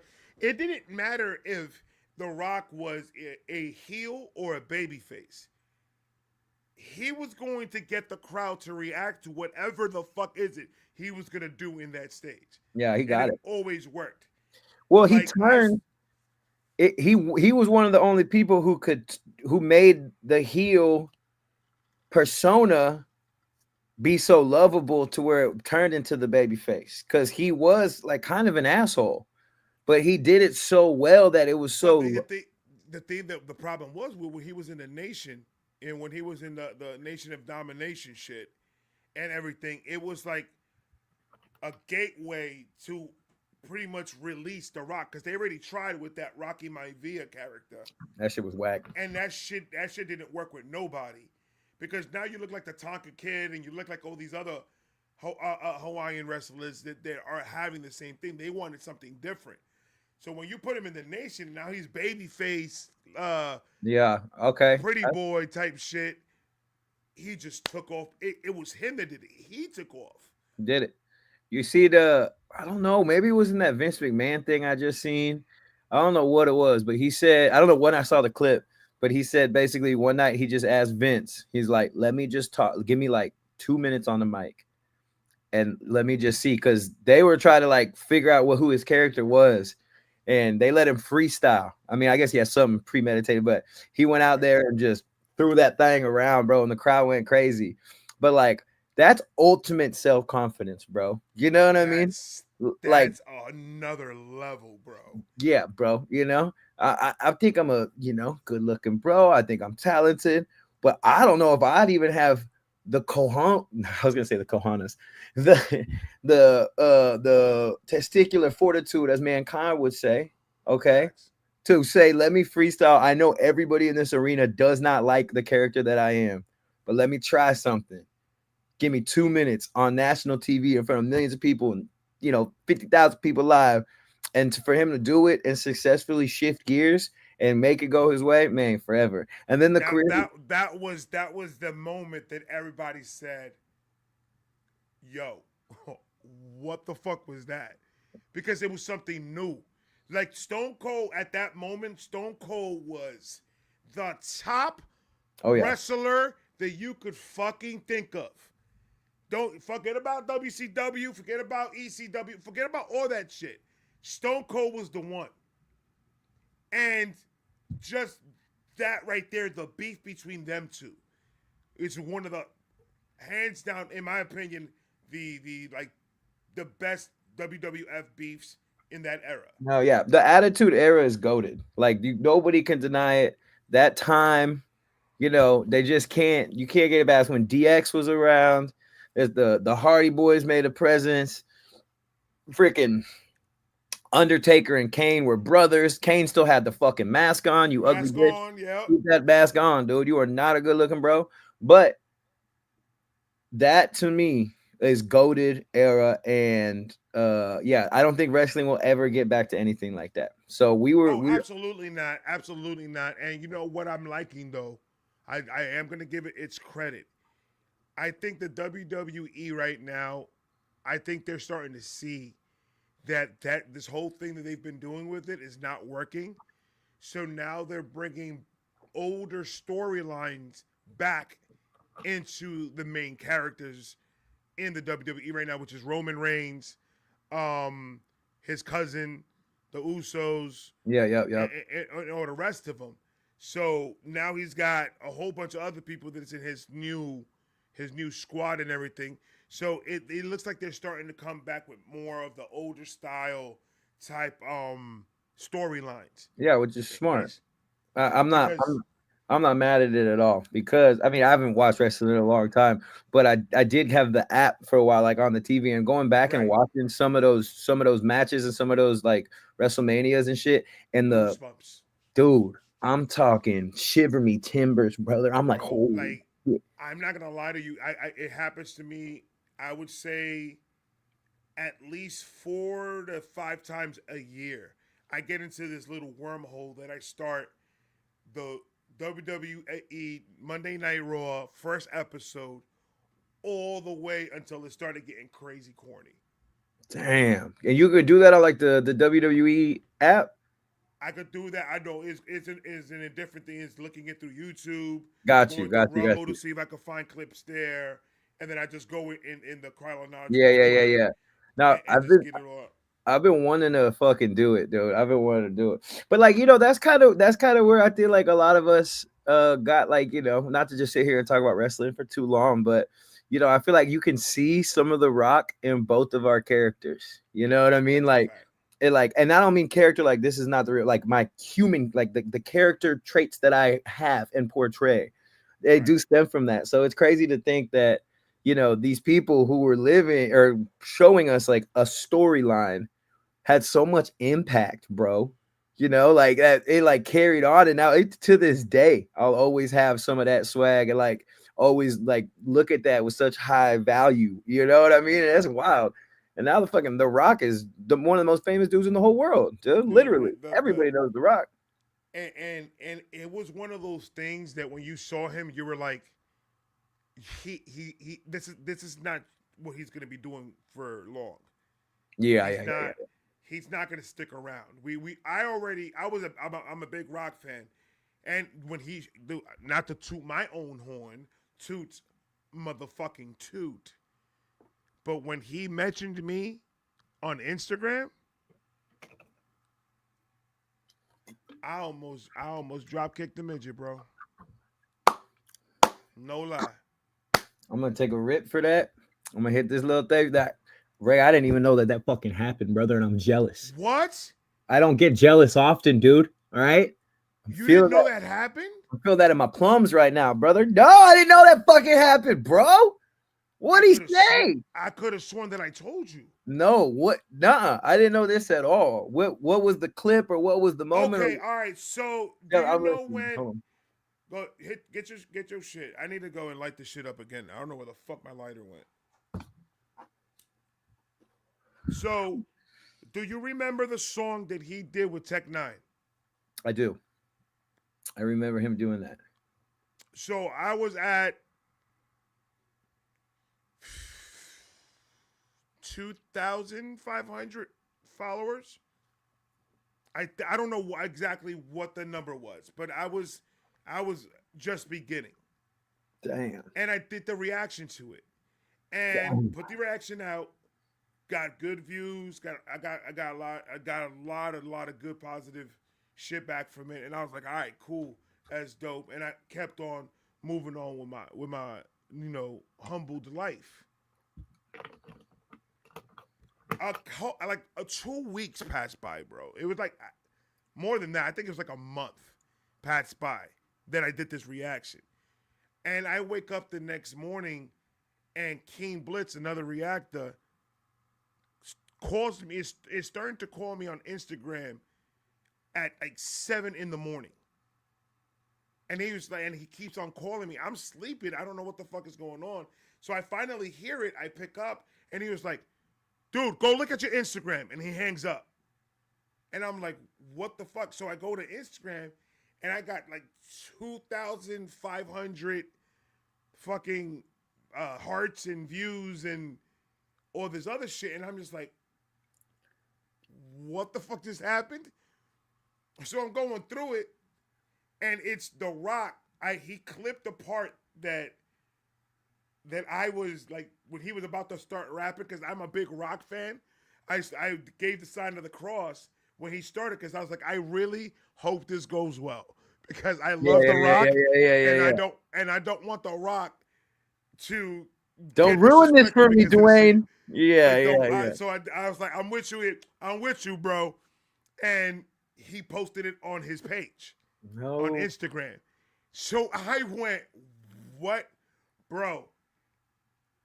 I almost didn't go to work. I ain't gonna lie to you. I was about to call up and like, y'all niggas can't tell me shit. Yeah, bro. You're like, you start DMing Rihanna and shit. Like, hey, babe, I don't know if you see it or not, but you know what I mean? Like, we got motion over here now, okay? Like, we got. So Damn, it was a moment that I'm just like, fucking A, bro. Like, it was so fucking dope. bro, that's insane. First off, congrats, because that's. I mean, I can tell how you talk about this shit. Like, he meant as much to you as to me, and more like importantly though is like what a moment for you where I'm sure you're like, oh, especially because you were early on, like, bitch, I ain't stopping. You know what I mean? Like Oh, it's that's it's huge. it's it's it's a it's an addiction. It's an addiction. I'm pretty sure it's happened to you many times. How many of your songs got played on the radio? Yeah, Come on, so like I'm that was pretty sure that you've had those moments I that have. you're just like it happened. You wake up in the morning to it, and you're just like it hits you, and you can't like completely understand what's going on, but you know it's good, and you know that you feel good feeling this way. Yeah, So you're crazy. just like, oh, I can't stop. I have to keep on fucking going. I have to keep on doing more. Yeah, dude. I mean, I have, and there has, and that was one of them for sure. The radio station in Houston's called 97.9 The Box, and it's been there my whole life. And when the first time I got on there, because I've been on there 2 or 3 times, but the first time when I heard it in the car with the homies, it was just I damn near punched the windshield out. I'm just like, oh. But bro, I will say, The Rock, that is so fucking legendary, my dog. Like that is. I mean, I wish I had the It DJ. was. Damn, damn, damn, damn, damn. 'Cause that's Man, classic. literally, I told my wife, and my wife was just like, because it was bad. I started to read the shit, and I went, and I woke up the whole house. Hell yeah. The whole house woke up, and I'm like this, and my wife is like, "Tell me what the fuck is wrong? Like, what are you dying? Are you having a heart attack? Like, what the fuck is going on?" Hyperventilating and shit. And I'm just like, ah, ah, and she's just like, "Kids, your dad's dead. He's Yeah. gone." He's like, "I can't do nothing with him." That's so funny, And it bro. was like, and when I showed it to her, she went, "What?" Dude, it was a great fucking, That's it was a badass, great bro. moment, bro. I'm so you're just like Dwayne, it's Dwayne. No, but like Dude, to think that, like, yeah, I'm glad that you have that as a part of your story, bro, because nobody ever can take that shit away from you, dog. Like no, not. that's fucking Oh, crucial, man. and That's that's one of my, and you like understand it's a pivotal moment because it's one of my idols. yeah, of It's one of the course. people that I've looked up to since I was a fucking child, literally a child.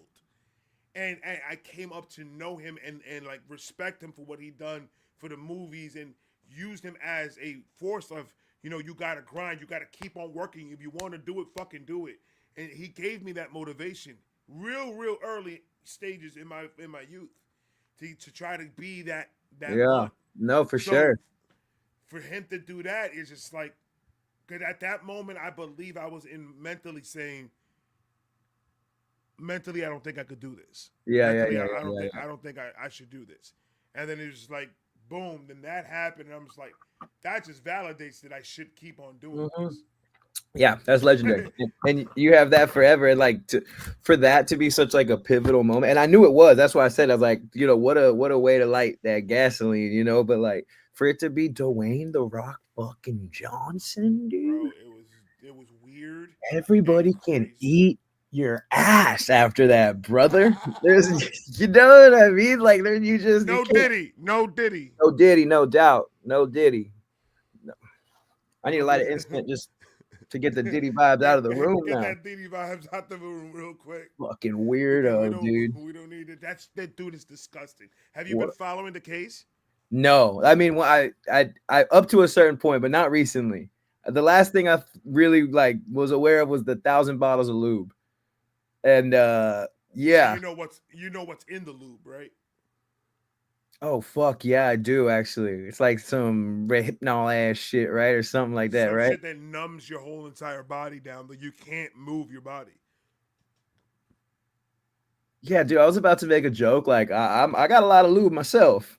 Yeah, but not that kind. Fucking serial killer. Like, what is that, Dude, that bro? is some serial killer type vibes. Like he everything that I'm hearing that's going on that he's being accused of, it's damn near your like that's the book of Jeffrey Dahmer. Like he wanted to have control over them. It didn't matter. It was about power. It wasn't about anything else. Yeah, what a fucking weirdo, dude. Dude, Like, and I it's heard, and I'm sure you did too. Like years ago, I used to hear I went to New York a couple times, and I just had people in the industry from there. But I've always heard Diddy was fucking weird. Like, nah, Diddy's really on some weird shit. Like Diddy on some other shit, and I never really knew what people meant. And now, and that's the thing. Everybody but the people from New York are the ones that were praising Diddy. Ain't nobody in New oh York praising Diddy. yeah, yeah, it's gonna fucking yeah, And dude. that's why in my mind I'm just like, why is everyone acting like this is fucking new? They've been saying this shit for Yeah, years yeah, yeah. I'm telling you, I heard it. about this dude. Now, I didn't know he was gonna be so weird that I would believe if you said he tried to make like a phone case out of fucking human skin or something. Because this man is on some At this point, I would believe it. yeah, nah. That's just weird. You know, and I don't know. I think when you're famous and rich for so long that sometimes I mean, I think that he was probably born weird. I think that he probably had that in him for a long time, you know, whatever, try whatever. But like at a certain point, like I feel like some of these fools, like, I mean, he's been such a mega millionaire, so much accolades, so much this, that for so long. He's like, how do you get a rush anymore? You know, and to think that that's where he ended up and not like getting good at fucking pickleball or something. Like that's where you went, bro. You started fucking drugging lotion and having sex parties and shit. Dude, Like, yeah, it's fucking it's insanity of the things that are coming out about this dude. Like the girl that they're everybody, she's in the fucking records. She's in the actual files that they have, the DA in New York has. and And she finally came out and started talking about it. But to the point where nobody could react to it because they said you will get a strike if you react to this video. Because it's her explaining everything that fucking happened. what the fuck? So when you remember back in the day when you saw the Vibe magazines or the Yeah, Double XL yeah. or At Source, the they grocery stores showed and shit. pictures of a girl laying down in the table with fruit on her in a Diddy party. Okay. That girl was underage. She was 14. So she's in the file because what he's doing is getting people drugged the fuck up, recording them and him taking advantage, of course, and doing that type of shit, and then using to blackmail, using these girls as payment to do a feature or whatever the fucking case is, using them as pawns. Yeah, it's disgusting. That humans. It's a lot deeper, and I'm just like, yo, this is a real life supervillain. Yeah, Like, that's define me a supervillain then. yeah. I don't know. Fucking Sean Puff Daddy Didio weirdo ass Combs, man. What the fuck? That like makes me mad, bro. You did you see the show The Penguin that was just on HBO? Did you watch that shit? No, Okay, well, watch that. No, you're mad too. We're both just mad because Diddy's such a fucking weirdo. Just like dude. we just All I'm saying is, let Diddy out in population one time a week, and just yeah, let everybody out at the same time. That's all I'm saying. Just give us that at least. yeah, I he want to see drawings of him in court with a black fucking eye.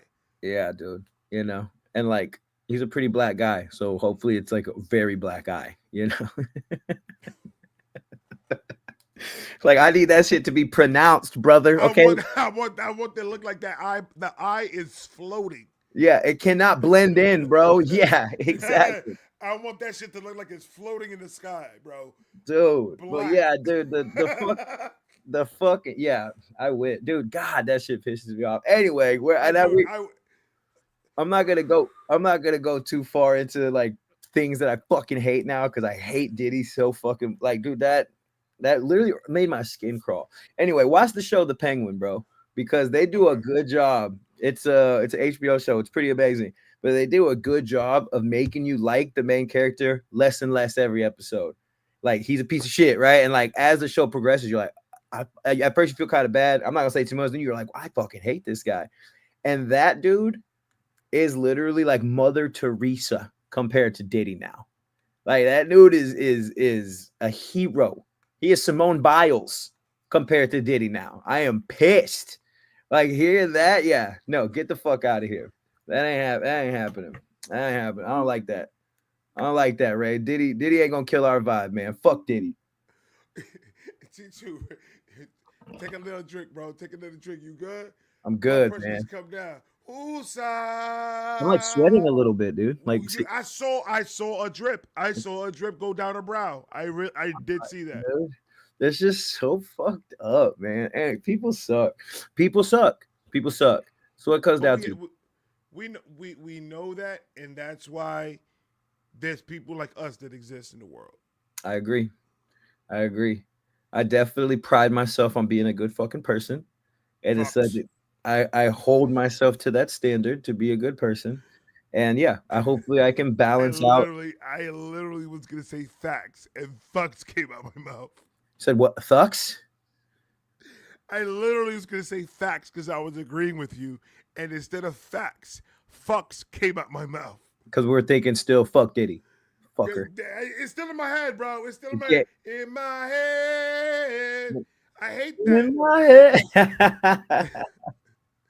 I like that. Oh fuck. Yeah. All right. Let's get something positive because I'm pissed. What's next for you, Ray? Come on, man. What's up? What we doing on Oh, YouTube? what's next? What's next for you, my brother? No, I want. I'm like, I'm trying to get inspired. Yeah, right. I'm like starting to ask the questions. You know what I mean? Because I'm so mad. I forgot what we're doing here. Like, I got this, bro. Let me fucking do something else. I got it. I'll run it. I'll run it this time, real Yeah, quick. yeah, I yeah. got Well, you. Don't do worry about it. something. I gotta clear my mind. Nah. I mean, I want to hear your answer too, right? Because you've hit a milestone in YouTube. But for me, obviously, the podcast is definitely something. The music, and Okay, that's what I wanted to ask you. That was one of the questions that I wanted to ask you. Are you guys thinking about doing this like full term? That's what you guys' focus is going to be. Is the podcast? no, not full term. I think because enough to where we're about to really stack up the clips and start posting a lot more 2025. That for sure is gonna happen because now we got this. I literally, you said that, and I got really fucking excited, bro. Yeah, I think it's important. I think before we were kind of accumulating the mics, the gear, getting the mixer, getting the people, getting the right people to come help produce it, record. You know, we had to get all the pieces in order, but we got the good setup now. The studio looks good, sound good. We're about to get the third mic so we can have guests. So I think all of that's there. The one thing I don't want to do with the podcast is do how I did in music, where and everything else in my life, because I'm an asshole and I just have the craziest, wildest dreams. But Positivity, positivity, positivity. positivity, But positivity. I don't want to have expectations for it. So it's Right. like, you know, obviously would I love for a couple clips to go viral and to help get a good solid following and build off that? Sure. Right.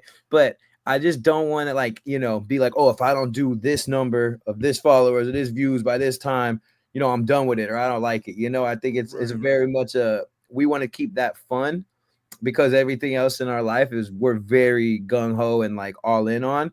And I just don't want it to turn into that. But I know there's potential there. And so to not at least turn it up a little bit, you know, and dial Right. in, I think that would be a disservice to ourselves because we're pretty funny and it's a good watch. So yeah, definitely step that up a Like minute. it really feels like, and this is all jokes aside and everything. It really feels like when I watch the clips, like if I'm like just chilling with just my boys and just having these type of conversations like I usually have when I had boys to have those conversations with. Like right now, everybody has their own life and everybody's busy Yeah. in their own thing, so it's harder to get that hangout time together, especially now in the holidays. That me and my wife, we do a lot of holiday shit.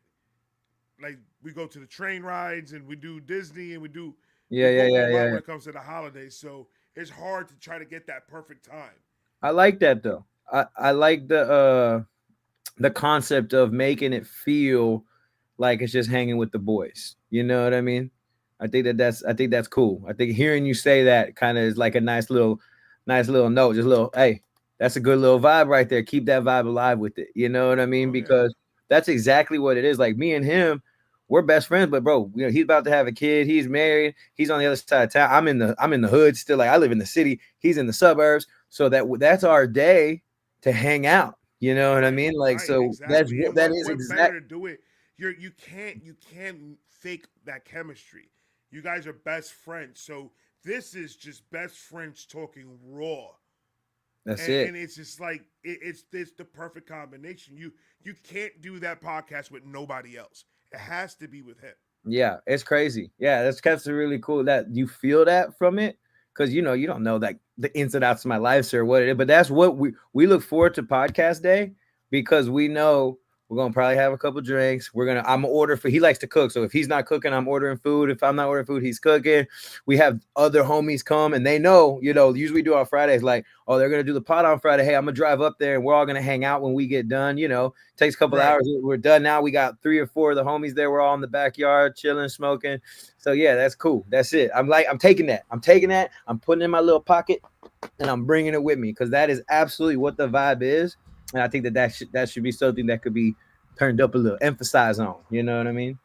So I, yeah, th- I think, and I hope, and I'll every time I see it, see, I get so in tune into the shit that I forget to hit the fucking like button and share it and do all this stuff. But I'm gonna do a better job in actually getting you on that liking system of mine and sharing because nice. it really is, and it's not because he's here. It's not because he's here, and it's because it's good entertainment. It may not be what a lot of people like to hear sometimes, but at the same time, like we said earlier, you know when he's joking, you know when he's being for real about something. So, and even if he's for real about something that he says, he has his own opinion, and he's stating that right to speak his opinion. So you can't be mad at it, and it's pure. You can see that it's fun. It's wholesome. I fucking love it, bro. Those type of shits I will fucking support 100%. I love it, bro. But I do get very similar vibes just sitting here talking to you, just chopping it up. I mean, like I said, we've been all over the fucking board on topics tonight, you know, and yeah, I love it, and I think that that's cool that you kind of provide that same vibe. And at some point, I can't say when, but I'm gonna fly your ass down. You're gonna be a guest. You're gonna be a guest because yeah, gotta do it because we're about to start doing guests. I think we think that that's kind of a part of the next step to getting different exposure to different people's demographics and bringing on let them be a part of our dynamic. Like let them be one of the boys. You know what I mean? Bro, I'm gonna tell you something right now, bro. One of my dreams as a young adult male. I don't know why I said it that way, because I'm not young at all. I'm Sorry, you got fucking that old as salt shit. pepper here telling me a little differently, bro. But ever since podcasts existed, I've always wanted to do a podcast. That's why I created this, to have that type of feel. Now when my stacks start getting bigger and I can afford to rent some space out, get studio equipment, get some people to help with the producing and everything of it. Once I could get that, I have to start with what I have. So it's just like when I see you doing it like that, I'm just like, oh, my man is doing it for real. So Yeah, to go up to that show, bro, is that's literally one of the things on my bucket list. let's get it. I would love it. I would love it, bro. I would love it because it'd be different. It'd be my music world colliding with the comedy world, and you're kind of right there in the middle of both too. And yeah, I think that we'd have a good ass time. Come in for the day, hang out afterwards, and get your ass back home. You know what I mean? But Boy, yeah, yeah, yeah, it'll be an honor to yeah. That'd be fucking go dope. do that shit, bro. It'll be so fucking dope. And That'd be and dope. dude, I'm telling you, if we can make that work, and we could go, I could get out there and stuff like that. Like I'll see if I could get myself out there. Fuck all that. I'll see if we could work something out, and we'll work something out later behind the scenes. But bro, if we can make this happen, I am going to promo the fuck out of it. I Hell am yeah. going to make sure that every single subscriber that follows me is coming along with me. Hell yeah. I'm not paying for nobody's fucking ticket, so don't even fucking. You scallywags is not what he said, dude. That's not what I meant. Because then you're gonna have somebody be like, "So then, why the fuck you said that right there? Timestamp 3 minutes 46 seconds." Yeah, come Shut on, up. bro. You know what the fuck I meant, man. But because this is the type of shit that I love. Because I pride myself to do improv comedy. That's what I pride myself to do. Everything that I do is off the rip, off the top of my fucking head. And when I could see people come out and not only talk crazy, but have comedy behind it, bro, I'm all the fuck way in with that type of shit. That's locked in. Because like I said, 2025, we're going to start bringing on the guests. We're going to stack up the clips, just us two, and still continue to do just us two. But we're going to start having guests. You're at the top of the list, man. And I got some cool names on there. You know, I know some pretty cool people who we have connections to that I would bring out. But yeah, Ray, your name is on the top of the list now for sure. That'd be amazing. Hell yeah, bro. I think that'd be super cool. And you know, you got your own thing going. It's so different to the other people that I already have in mind that I've kind of talked to about it. So I think it would be a perfect little mix up. And yeah, we're gonna do that. We in there like swimming, man. That is solidified and cemented, just like Diddy's fucking weird. And we don't like him. We opposite of that. No. We love the idea of this, baby. We gonna fucking combat the weirdo with some good news, man. And me and Ray, it's gonna happen very soon. We're gonna bring that energy together, baby. We're gonna bring that energy together. I love that. We have to, bro, because you know, we get ourselves I don't know what you do on I don't know if you guys partake on camera, but we could get lit. We get lit. Oh yeah. No, we be, you know, we always usually have you know, a little bottle of something. You know what I mean? I was just saying we're gonna get loose and we're gonna get weird. Okay. But in a good way. In a good. We're gonna be around the good vibe campfire, all right? The embers are gonna be fucking glowing. All right, it's going to be lit. Tequila as the kerosene, baby. We're gonna start this. And you know what I'm gonna do? I'm gonna go to my dispensary guy.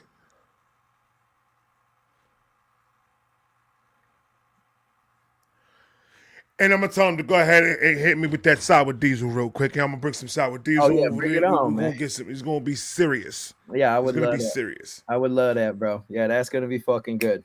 That's gonna be good. I'm looking forward to that. And I'm snapping. What am I fucking doing? I'm not a cheerleader. I don't know where the hell this started. I just started snapping. It's good shit. Lollipop and square. I don't know why that song came to me when I saw you do it, but I think it's because of your rosy cheeks. That's it, bro. Yeah, they're like a Tuscan cherry tomato, bro. I ain't gonna lie. Tuscan cherry tomato. That was specific. That was specific. Well, it's like I get a nice Caesar, a nice chopped salad, yeah. Put a little Tuscan cherry tomato on top. You can't do that. You can't do that. You're freaking me out. I'm too high for that shit. You can't. Come on, Ray. When people switch up their accents like that, when I'm high, that's like warning, get away, because you might turn into somebody else. Dude, that's I fucking. I didn't say Pacific. I said specific. I didn't say Pacific. Yo, shut up. Hey man, the THC is very alive and present right now. All right, you can't judge us. Keep fixing my fucking hat. Okay, the glare in my shades pisses me off now. It didn't before, but once I got stoned, no, dude, like that's why, like I started doing. I don't know if you know, but I started doing YouTube full time. Yes. And with me and Captain Kurt and Lockwolf Reacts, we're all doing this like independent artist type deal. Where we're doing like it's called Independent Tonight. It's only talking about independent artists. It's y'all three? Or just us three. We'll do it like we'll doing one episode a month. We've done one episode. We've done one episode, but we said we all came to terms that it'd be best to really hit it hard in the beginning of 2025 because it's not that far away. Yeah. To really get in and really do it right because we have the holidays and they have plans with their family. They work. I got my plans with my family and stuff like that. So the timing is always going to be off because of the holidays. So it's not going to be fair to to do it to that. So we said, okay, let's step back. We are coming together to go and do like a meet, the three of us, just to throw ideas at each other and more, give it more of a structure type of feel to it, and then come back and then come brand new with a whole bunch of good shit for the independent artists I and love stuff that. like that. I love So I mean, 2025 is going to be different. Like 2024 was, and he left. No, Kurt's been around. Kurt's been around. Kurt's been around. He's been doing. He's been doing. My He's bad. been doing That a was a lot. high moment. That was a high moment. I unintentionally clicked back on the screen. What a fuck. Hey, guys. All right. 420, brother. We're jamming Pink Floyd. Yo, dude. Like, seriously, right? I just had a little bit of a smoke, right? And like, I You smashed the see, you soda. need to stop doing that because then you need to stop doing that because now all your personalities are coming out. They're coming out, dude. Like, yo, I rip a quarter pipe like after school after drinking some soda pop, but nothing gives me that rush like that ganja, dude. So that's all that happened, brother. That's all. That is T Dude. T T dude. Dude. Go ahead. Yeah. Like, but his middle name's got to be like Chaz, like T T T Chaz Crew. dude. Yeah, that's fucking funny, man. Yo, Oh man.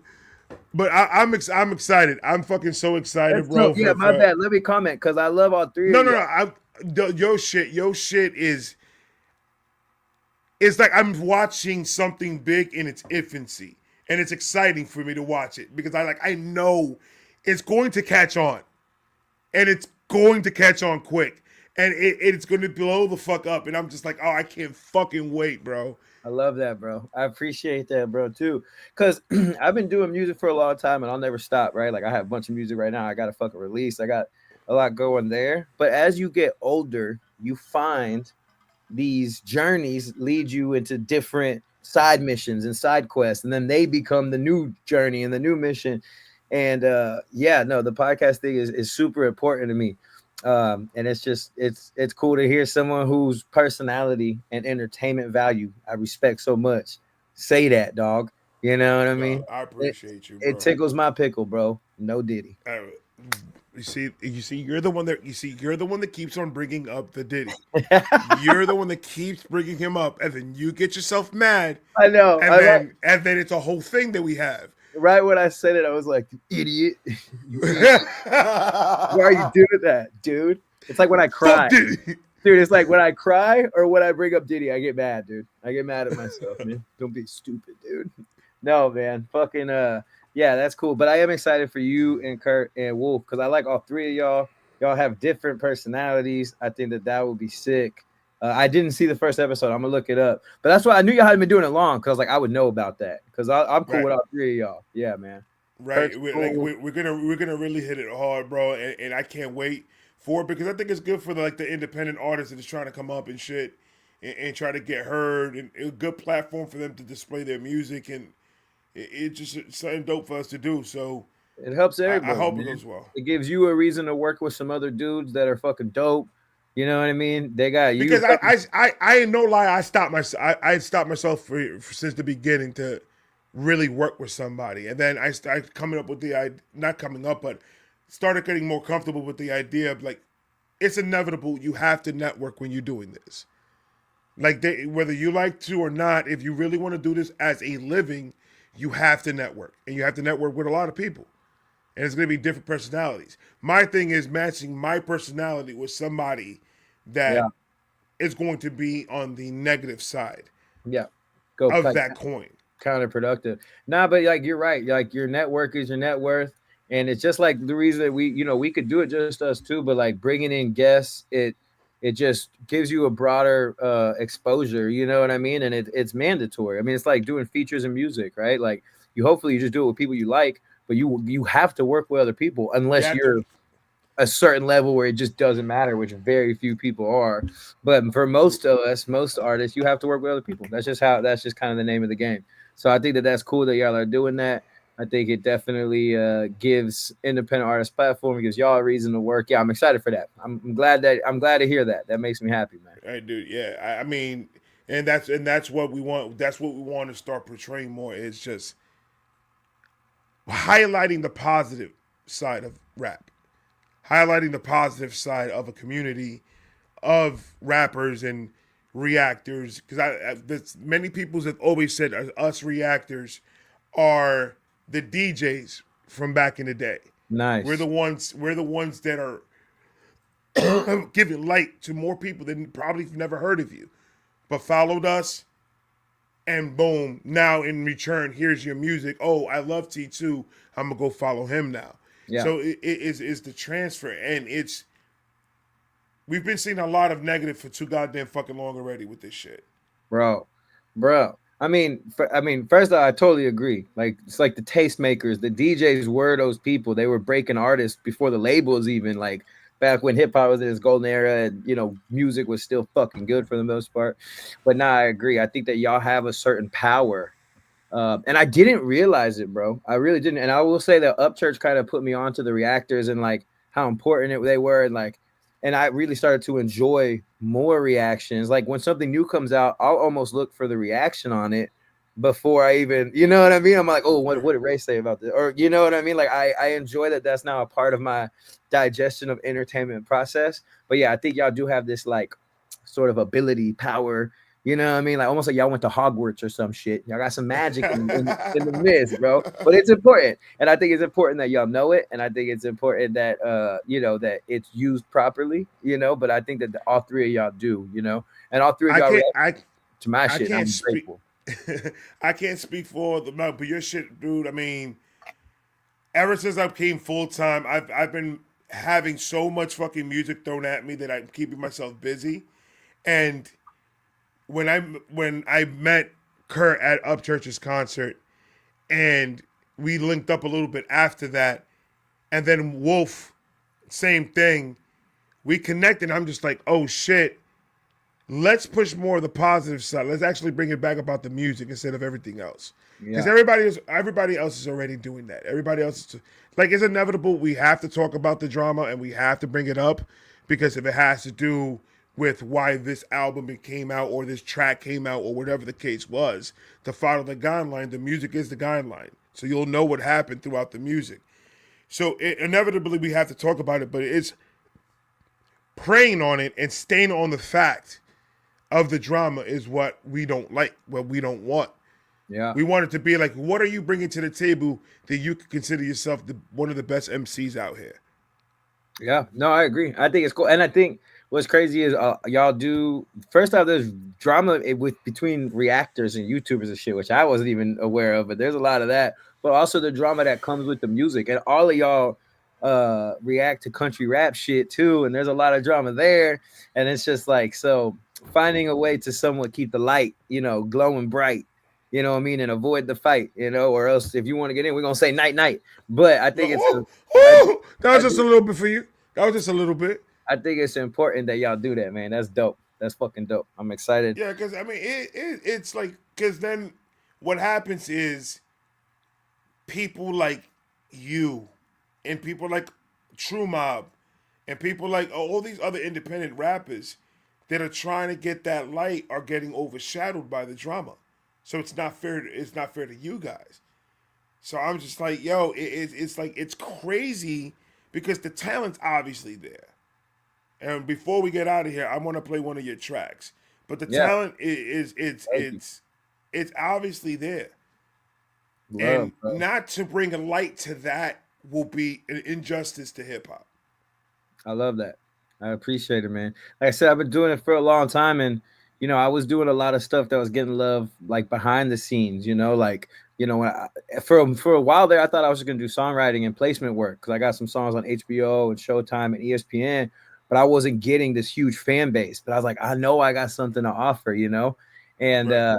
and as that slowly grows, it is very reassuring or not even reassuring, it's very motivating, I would say, to hear people that I respect say that and see them trickle in slowly and know that you have a platform and you're like, no, I want to bring light to that. Like, you don't have to say it. I I didn't mean, pay you. I didn't ask you.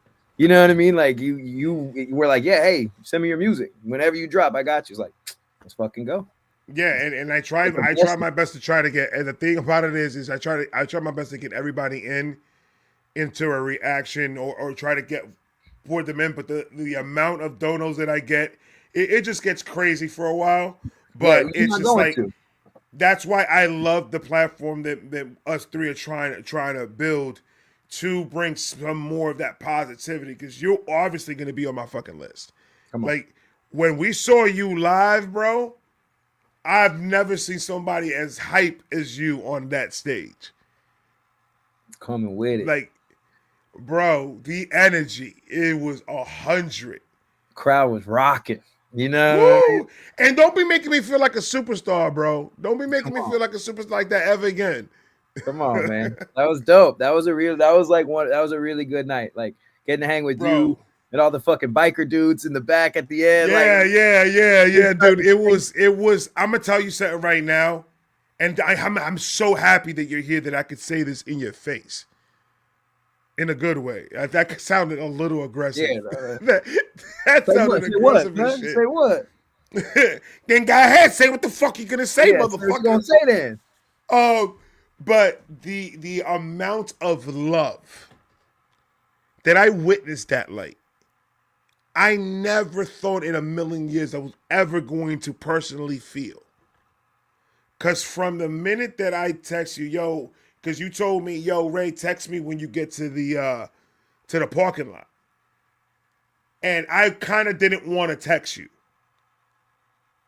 And I told my wife, nah, man, he's busy. I don't want to bother him. And like, I'll just wait in the line. I ain't nobody here. I'm just gonna be in the line. We good. And my wife was like, that man told you to text him. You text him. And I went, babe, all right, cool. I didn't want to fight with her. Yeah. She's got a right hook. It hurts See. sometimes. But she doesn't abuse me as much as she did before. But but then I text you, and then you and Church's manager and started coming out and like got me from the line and brought me up. And dude, it was like I've never seen that happen to me ever again. Like not ever again, but I've never had that ever happen to me ever. And I'm just like, what the fuck is going on, bro? And then we were sitting at your table, and then I started doing my laps and just my walking around. And then everybody recognizing me. And I'm just like, what dimension did I just come into? Fuck yeah. It was so surreal. That's dope, bro. And then the shout outs on stage and all the way to the back of the in the green room, bro, and just smoking and just talking, bro. It was amazing, bro. It was like one of the top 5 nights of my life. That makes me feel good, bro, that I was a part of that, man. You know? That makes me feel good that I could play a contributing factor to that. You definitely deserve it, dog. How long you been doing this shit, all the work and all the videos you put out. And you know, I respect hustle and I respect talent. And I think you got both of those. And I remember telling him, like, yo, we got to go get him. And Church's manager was like, fuck yeah, we do. Like, I mean, it was immediate. Yeah. Like, yeah, oh, we love And him. it was, Everybody dude, everybody it was excited you were there. fucking, Yeah, it was sick. fucking, dude, it was sick. And he told me, his manager was just like, bro, if you need weed, if you need food, if you need liquor, if you need anything, just get one of us. We'll get it for you. We got you. We got you. We got you. He wanted to bring me to backstage to watch the whole performance backstage and everything. And I was like, bro, like, that's a lot. Like I gotta be here to protect my wife, and there's too many people here. But it was love. It was love everywhere I went. Uncle Ray, what's going on? And I'm just like, hey, what's good? Me? And I was like, dude, it was fucking dope. It was the dopest thing in the fucking world. And it's like, I have all you guys to thank for that. You guys made one of my dreams when I came into hip hop. I always wanted that to happen. Since I was a kid, I've always wanted that to happen. And then for it to happen, me and my wife, ask her, bro. She was like, babe, you were in cloud 9. She was like, so much so that you couldn't even talk. That's so fucking badass. Yeah, bro, that's crazy. I was just sitting there with a smile on my face, just happy to be here, bro. Just literally just happy to be here. And it was just the dopest thing in the fucking world. And that's why I consider you one of my brothers. Like you brought me into it with so much like respect and love and all that. I'm just like, wow, like I've never had that happen to me before. Like it's nuts. It's crazy. Dude, and like I felt so blessed to be involved because obviously what church is built for with his fans and his, his whole career is fucking wild. So I was very Right. lucky and blessed to be involved as well. So I was always so grateful at any opportunity I had to make, whether it could be a fan, even like to make a gesture to show like where how grateful I was. It was like a no brainer, right? So I'm doing it left and right. But then when it came to you, it was like, oh, this is another artist in a sense. Like this dude's he's a talent, and like I respect his talent and his hustle. So I knew I would like immediately, and Church would have done it, like maybe a little bit later once he was, he's sound checking, he gets there later than everybody, whatever. It would have happened the same way eventually.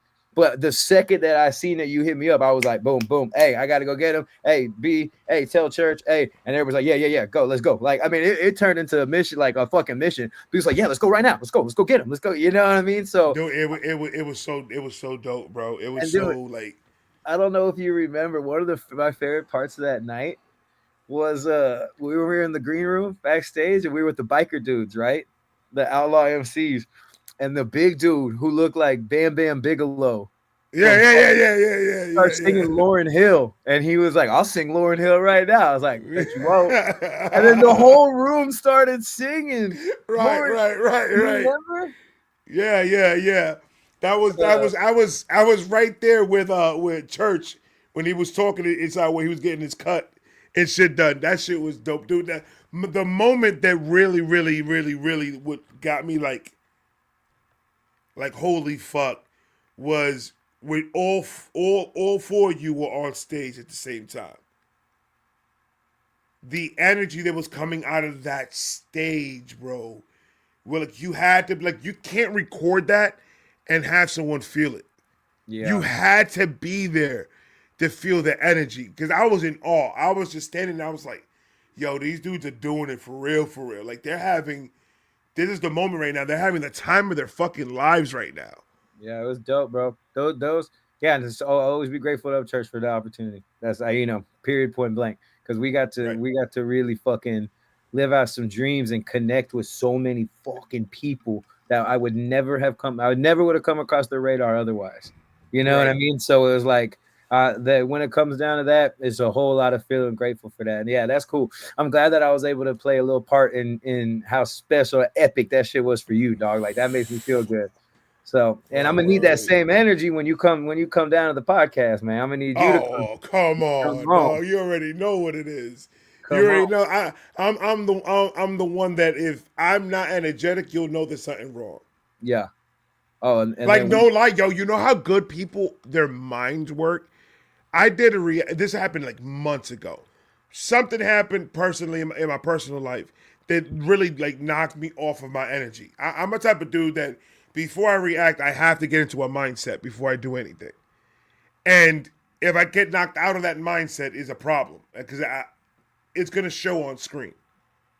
yeah, And I did a reaction, and I disliked the song, and I made it known that I disliked it in a lot of fucked up ways. I told him that it sounded like he was in a blender at one point. you put Like it out. it got bad, and I was editing it, and then I watched it over, and I went, I can't do that to him. Like I can't. Like that was not even about him at that point. That Yeah, was about that was everything life. else that was going on. That was life getting with catching up to you. Yeah. That's crazy. And I had to just fucking stop it right there. So I had to form my mind to just keep on thinking positive, and if there's anything that I could do to help any independent artist that is out there that is like really moving and really working and keeping their heads down and staying away from the drama and really working, it will be an honor for me to fucking do anything they need me to do to help them, and that's just what it is. Nah, I mean, I think that's two things. One, that's very respectable that you say that, and it's appreciated by the independent artists too. I mean, like most importantly, but number two is I think it is one thing to dislike a song and be real, but like have some sort of courtesy So Right. sort of, like this is still this dude's dream, or he put an X amount of effort into it, whatever. And the fact that you stopped yourself from letting life get in the way of your moral compass, you know what I mean? Because your moral compass points one way, and that's, you could have put it out. It probably would have gotten some feedback, like, damn, what the fuck, Ray? Yeah, But like I said, like that's not my job. Like that's not my job to do that. yeah, My job is not to be a complete dick just because I'm feeling the fucking way. yeah, no, But that's and then I'm just like and then I start seeing, Upchurch doing the same thing, like getting people, independent artists, and giving this shot like Just Trey. He Just Trey popping now, and it's just all that love that everybody like Mises and ACAL and all of that they're just helping each other out and just boost it. It's just that's where the mindset needs to be at. That's where we need to focus more on. And I know it's easier to sit here and just talk shit and negative and drama and bullshit. He say, she say, all this other crap. It's easy to do that, and it gets tons of views. At this point, I'm fine. I mean, if I get the views, I get the views. If I don't, it doesn't matter to me. It really fucking yeah, that's doesn't. real. It matters. It I think matters more to me that shows your to character, keep man. my keep my morals intact. Because the minute that my morals start fucking going anywhere, that's when it becomes a fucking problem. Yeah, no, that says a lot about your character. I like that. I like that story. I like that you shared that because you could have put it out, and you could have been a dick, and the song probably sucks. I mean, let's be real. You're not gonna say that if the song was great, right? So, The but there's song, a the problem that he was having is he was fighting the beat instead of gliding through it. He was trying to fight it every time, and it was just, and you could hear it that he's trying to rush to the bar, or he's trying to rush yeah, yeah, to the yeah. hook, and it's just like, bro, stop trying to rush it. Like this fast rap shit doesn't work anymore like that. Was he a Like newer artist? he was a dude that had, I think, like 300 subscribers. Yeah. So I will say, music, it takes time to be confident enough to say this ain't it, right? Like, because I think when you're super new, you want every song to be the song. But once you make 20, 30, 40 songs or whatever, you're like, oh, like it just don't sound good, and it don't something's wrong on the ears. And so I think that is a character trait of somebody who's not aware of their sound yet, or you know what I mean? Because it's like, bruh, if you sound like doo doo, you know what I mean, then you gotta. Like, I have no problem giving you people constructive criticism. I do it all the fucking time. And I tell them, I'm like, no, you're fire at this point, but maybe focus more on your cadences and flows so you can ride it better. Because it's all about delivery. When you're rapping about something, it doesn't matter what you're saying as much as how you're saying it. If you can write the most fiery shit, and I've heard people deliver it trash, and it didn't hit as hard. But when you have that delivery down, that's what's delivering that impact. That's what's delivering the listen back. That's what's delivering the follow. That's what's delivering everything else. So if you don't have that, you don't call yourself a fucking artist. You have to understand that if you suck, you fucking suck, and you should stop doing something. Yeah, I mean it's just a part of the game. And I mean over here, we're gonna apply the glide every time we slide on that ride. We're gonna hit the, You always that's rapping. You see, that's that's that's your problem. It's an addiction to you. You that's always rapping for the. You rapped a whole EP this whole entire podcast. bro. Well, I you can't. Sometimes you can't help it, man. That's undeniable. But no, that's one of the things I like the most about my music is like I got a vibe. It's a slide. You glide with it. You know what I mean on the music and with the music, but it takes time. So I don't hate on Yeah, nobody. And some music's just yeah. not good, bro. I have not every song that I've made or put out is good. I've put out songs that are not that good. I put out Give me songs. lights out. I already did the K Dot review live. I already did his album review live.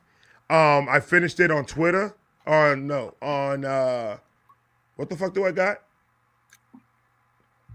Twitch. I finished the album review on Twitch. I'm getting shut up, nigga. Don't be clowning me. I'm high right now. Give me a second.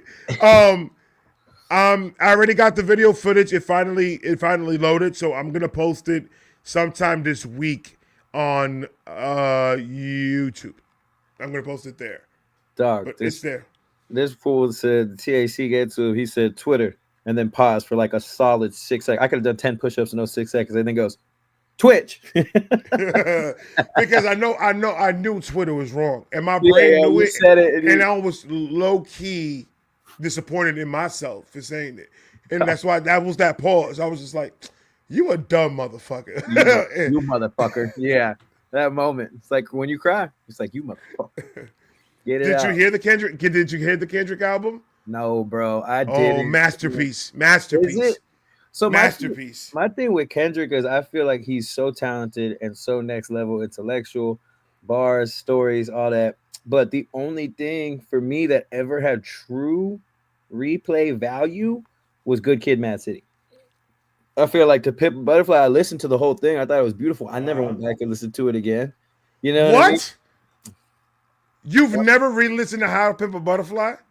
I listened to the whole thing, and then like I saw some videos on it, or whatever. But I never like. I can't think of a song from there that I go back and jam like I do Good Kid, Mad City. Because that's the whole thing about it is this: you can't just. I think that's the reason probably why, because you cannot take one song out of that album without destroying the album. Yeah, and the just whole listening thing. to myself. And You I have to hear the whole thing. and I think that that's fucking phenomenally thought out and like Who's talking about words now? phenomenally. I like to think it's He made up a whole. That means you're phenomenal and you're wobbly. yeah, That means dude, you're a fat phenomenal person. that's me. I'm phenomenally. He just describes me, bro.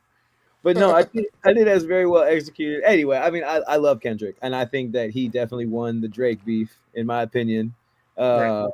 I think that Not Like Us. I mean, dude, that whole thing was insane. It was insane. You But know those, what? I have a take on that. And I got in a little friendly debate in the comment section about what I said, and I said why everybody focusing on Not Like Us, like if Not Like Us is not a beatable diss track. Not Like Us was a club banger. It was more disrespectful to tell Drake, "Hey, I could do club bangers too." That was the whole point of Not Like Us. But to say it's one of the best diss tracks, you're wrong. It's not. I think Meet the Grams was the one that took Drake the fuck out. agreed. I mean, I agree in the sense that the content on Meet the Grams was fucking dog. I mean, that's like an Indian about to throw a spear at the bear, like, like it was crazy. But I do appreciate the fact that that's what Drake did to Meek Mill. Was he made that back to back? We're going back to back, and that killed Meek, dog, because it was Right. it had so much replay value, and he hit him. And then for Kendrick to be able to do that same thing to Drake after Meet the Grams, I Well, thought, that's why I say I understand why people would say, "Hey, he beat him with Not Like Us." That's what took him. That's what got Drake out of here. But I'm thinking a bit more in the technical sense of it. In the technical sense of it, you're wrong. But in the more views, more eyes on it, more power move. impact. Yeah, power move. Yeah. It's of course, yes, of course he won it. He won it in both ways. There was no way that Drake was going to win this battle. No, I agree though. I mean, I think there's better diss records like Ether. You know what I mean? Like or whatever. Like we can go, like we No can go Vaseline. Yeah, but I think that I think for the time and how it all went down, I think Meet the Grams was the nail in the coffin. And But then don't get me wrong. Drake wasn't bad. I'm not saying that Drake was horrible in the disses. no, I'm not saying that Drake was shit at all. It was a good fucking battle because Drake was punching back. It really was. But towards the last one, Drake was kind of it was not really coming out the way. And then when you come out with a B performance, and then Not Like Us drops, and Not Like Us is A plus performance, you're out of here. Like rule says you're done. it's hard. I mean, yeah. I mean, I think that was a smart move for him to kind of start fading out after that because it's like you're just gonna lose more if you continue from here. Dog. I mean, let's keep it a buck. Everybody wants to talk about Drake's numbers, but nobody's talking how Eminem beat Drake's in numbers every time Eminem drops. Nobody talks about how Curtain calls a mix. What was this? Curtain calls was a what the fuck is the word that I'm thinking of? Cover? What you mean? It was a greatest hits album. Okay. And it's still top 5 in the billboards. Yeah. No, Eminem, I mean, it's insane. He's a. So when we talk about numbers, let's not act like M is 50 something years old still outselling these young motherfuckers doing it now. Because then that's just disrespectful to the game. You cannot take Eminem out of the equation just because he's older. No. And like I grew up on Eminem, and like his older music obviously hit harder for me, you know, but I think he still got it. But I think more importantly is the fact that he's still such a top selling artist, and he doesn't do shit. He doesn't. I understand why Eminem is not liked right now, the way he raps. And I understand it. It's because Eminem has gotten to a point where he's gotten so technical with rap that it's, if you're not a reactor or somebody that's really into technical rap, it's not going to be for you. Mm-mm. Because he's getting to a point where it's like, now you're just coming up with cadences out of nowhere. Now you're pulling these bars and you're pulling these metaphors out of fucking nowhere. And it's just like, holy fuck. And I think Tyler, the Creator, said that. Tyler, the Creator said, M is too good for his own good. Yeah, I think that's what it comes down to. I mean, when you're one, if not the best to ever do it, one of the best to ever do it, and you've been doing it for so long, and it's like he's not going to get bad at rap, but what he can do is his creative clock. I feel like every artist like this, Jay-Z, all that, they all have this creative clock. And once it goes around once, okay, they made it, they're huge. You might even get one more full spin to get it back to 12. But after that, it starts missing beats and time. And I feel like he is now, it doesn't sound as good on the ears because it doesn't feel like what other stuff sounds good on the ears right now. But technically, like verbiage, lyrics and shit, it's still so next level that it's too next level. You know, it's but like that's the reason. Uniquely Unoriginal says she disagrees. She's no way technical and still loving Eminem. I'm saying uniquely in general, and there are a few that do, or they're not into technical. They still listen to M and still love M. I'm not saying there isn't, but in general, yeah, people don't like Eminem because of his sound. Because right now, M is trying to do a lot when he drops something. He's trying to do, when it comes lyrically, cadence-wise, he's trying to shove a lot into the sandwich that he's trying to build. And it starts becoming, for people that are not technically, I don't want to use this word, but it's the only word that describes how I feel, arousal, that you really would sit here and do what I did and listen to the Slim Shady LP, the Marshall Mathers LP, back to back in one smoking session by myself. Yeah. Just because I wanted just to get that whole entire feel back. Because I was there when Hi, My Name Is was popping on MTV. I was there when Eminem came out the first fucking time nobody knew who the fuck he was. Because when it was Slim Shady LP, then Slim Shady EP. Because I backtracked and started going back to his older shit. And then it's just coming like, and to see that you're 50-something years old and you're still doing it better than these young motherfuckers out here? Like, come on, dog. Down. Well, I think the thing I miss is that so long, or bitch, you did me so wrong. I want a world without you. Go on living in the world. Bonnie and Clyde is amazing, bro. I'm saying like that type of shit we don't get from him anymore, and that's okay because it's a different time for him. That's a different. It's a different time because I think what Eminem is in, and in the point where he's in right now, is he already did that. He already told you his story. He's a different human. That story no longer applies. What would you think if you hear Eminem talking about Kim at 52 years old? Yeah. Like in the extent that he did it, he'll give her a shot here and there, but in the extent that he was doing it back in the day, What? How would that look like a 52-year-old man talking about his ex-wife like that? There's no way. It doesn't have. It, It it's just you got to grow up. You got to change the way you got to grow up with the times. and Eminem is changing the flows that you guys wanted him to change to. yeah, and the healing, like he's healed, like he went through it, he survived, he made it, his family's good. Kim's probably a millionaire because of him. Like, you know what I mean? I'm sure there was some sort of clause or some sort of you can't She's been like, taken care of, but she's in bad shape yeah, I right saw a now. picture of her. I saw But a picture. she was taken care of. He took care of Kim. I'm There's sure. no doubt about it No, that he took care of her. now she looks But like Dennis the Menace with a drug problem. But facts, but facts. but no, it was a long time ago. I mean, I'm in third, fourth grade. It's like one of the first. I was young when all that shit was going on, bro, and I remember like the impact it had on the world around me. But dude was in pain, and shit changes. He grew. He got sober. He He's got grew, his and family. he got and people have to understand something also. Eminem OD'd and almost died. So when he came back to, he needed to relearn how to rap. That's where you got relapse. That not relapse. Relapse. Relapse, yeah. That's where you got relapse from. That was him trying to learn how to rap again. Because he didn't know how to do any of that. He had to get all his shit back in order. So with that comes therapy, talking to counselors, getting the mental help as well. It's not like Eminem, he just got off of drugs and now he's rapping again.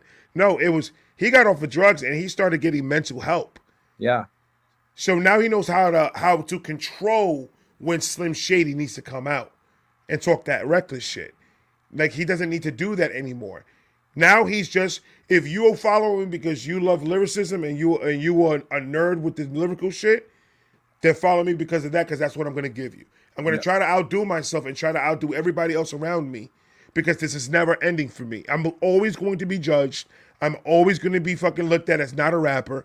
I'm always going to be looked at. That was a title that Eminem got from back in the day. And he's been fighting that throughout his whole entire career. Nah, but it grows. These people not gonna come in here and tell Eminem anything different than they haven't said to this nigga already. Yeah, this chick, hold on, where'd it go?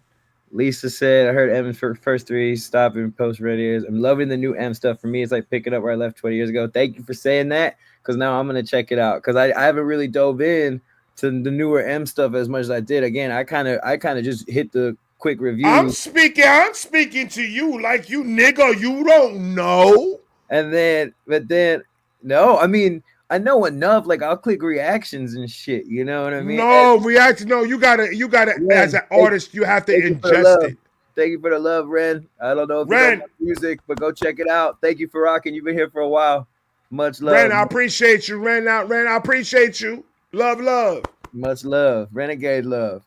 But yeah, no, facts. I need to dive into that, man. I need to dive Bro, if I were you, what was the most recent full album you've listened to of Eminem recently? Of his new shit? I think once the MGK diss happened, I kind of dabbled into his Spotify over like, the newer years. I don't know. I mean, I definitely listened to like Relapse and all of that.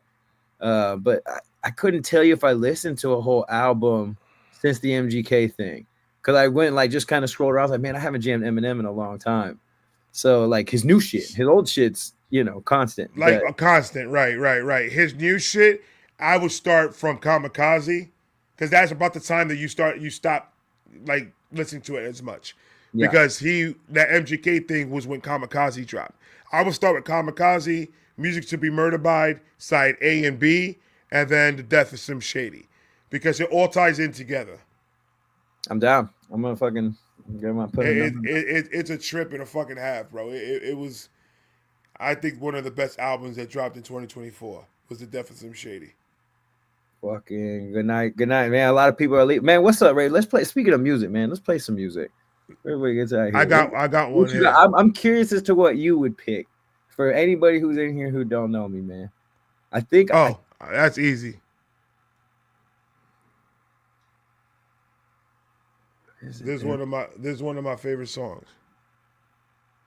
Oh, let's go.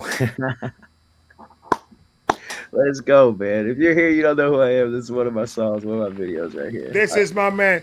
I gotta give you the right intro. I gotta give you all right. If you just joining and you don't know who T2 is my brother T2. This is his song Highs and Lows. One of my favorites from his catalog. Go follow him. His link is down below in the description. Jorge has been putting it on the chat. So go ahead and go follow my man, bro. You're not gonna be disappointed. And that's a fact with cheese on it. Let's go. Much love to everybody here, man. We were talking about all this music. I was like, hold on, Ray. We got to play some. I had one in the cut. I was just waiting for the right we got fucking lost in good conversation, bro. I didn't even think about like the music shit. You know what I mean? So I was like, we started talking about Eminem. I'm like, damn, we should probably play some. Have these people. Let's go. Who the fuck is this guy? Let's go. This is my man T2 Highs and Lows.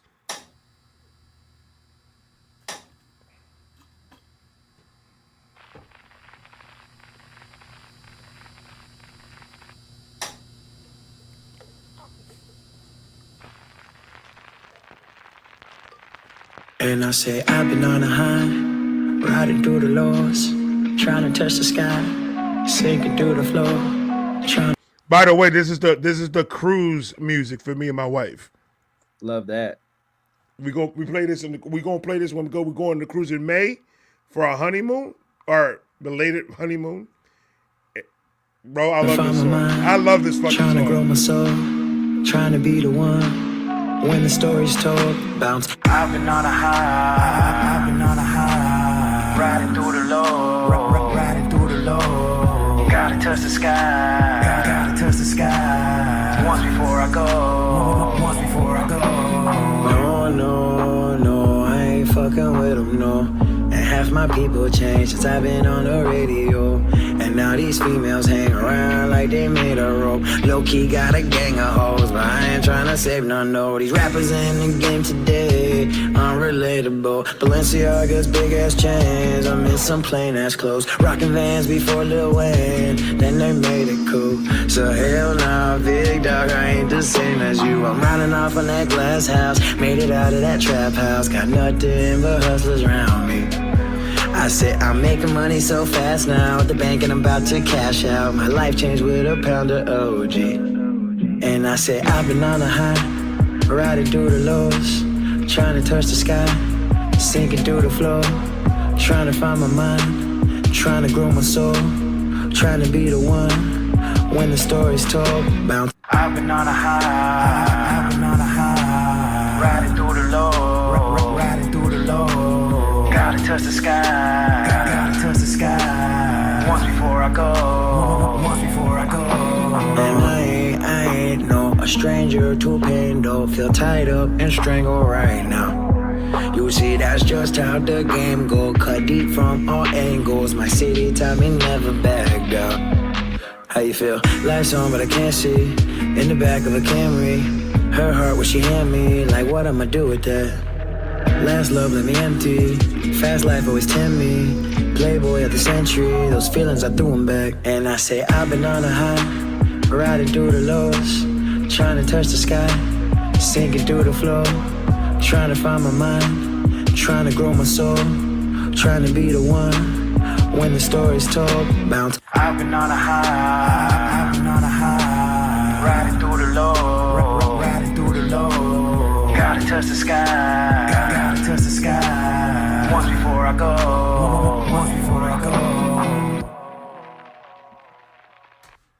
Let's fucking go. Man. Bro, that's a jammer, bro. Man, I fucking love that song, bro. It's just one of those, like, I literally did this. It was raining a couple of days ago, and I had to go to the store. And by the time I got out to the road, it stopped raining, but the floor was wet. It was a nice breeze. And I rolled down the windows. And I'm playing my playlist. My playlist is playing. And I saw one of the song that you did with Upchurch. The song that you did with Upchurch played. And I was like, I let it ride, and I'm over here jamming. And then I was like, you know what? Hold on. And I went back and I got this song out. And I played it.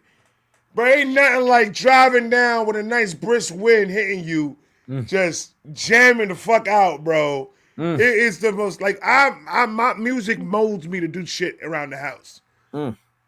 I love that. So, oh my Bro, God, bro, I I love that have fucking it, jam. bro, because I perform that shit every night on tour and like did the video, not too like in the middle at the beginning, and like I haven't heard that song in like probably a couple months. Nah, because I go to YouTube, whatever. But it's been a while since I've just jammed it all the way through or watched the video. And I'm proud of that one, man. That's a vibe right there, baby. That's the good vibe tribe is alive when it I comes to that freaking, highs and lows, dude, baby. and that's what I am. If you coming with those type of vibes, I'ma love it because I'm that type of vibe, dude. Like I love. Don't get me wrong. I love the and the bars and all of that. But my music that I love is this type of just smooth, just vibey music that you can just chill.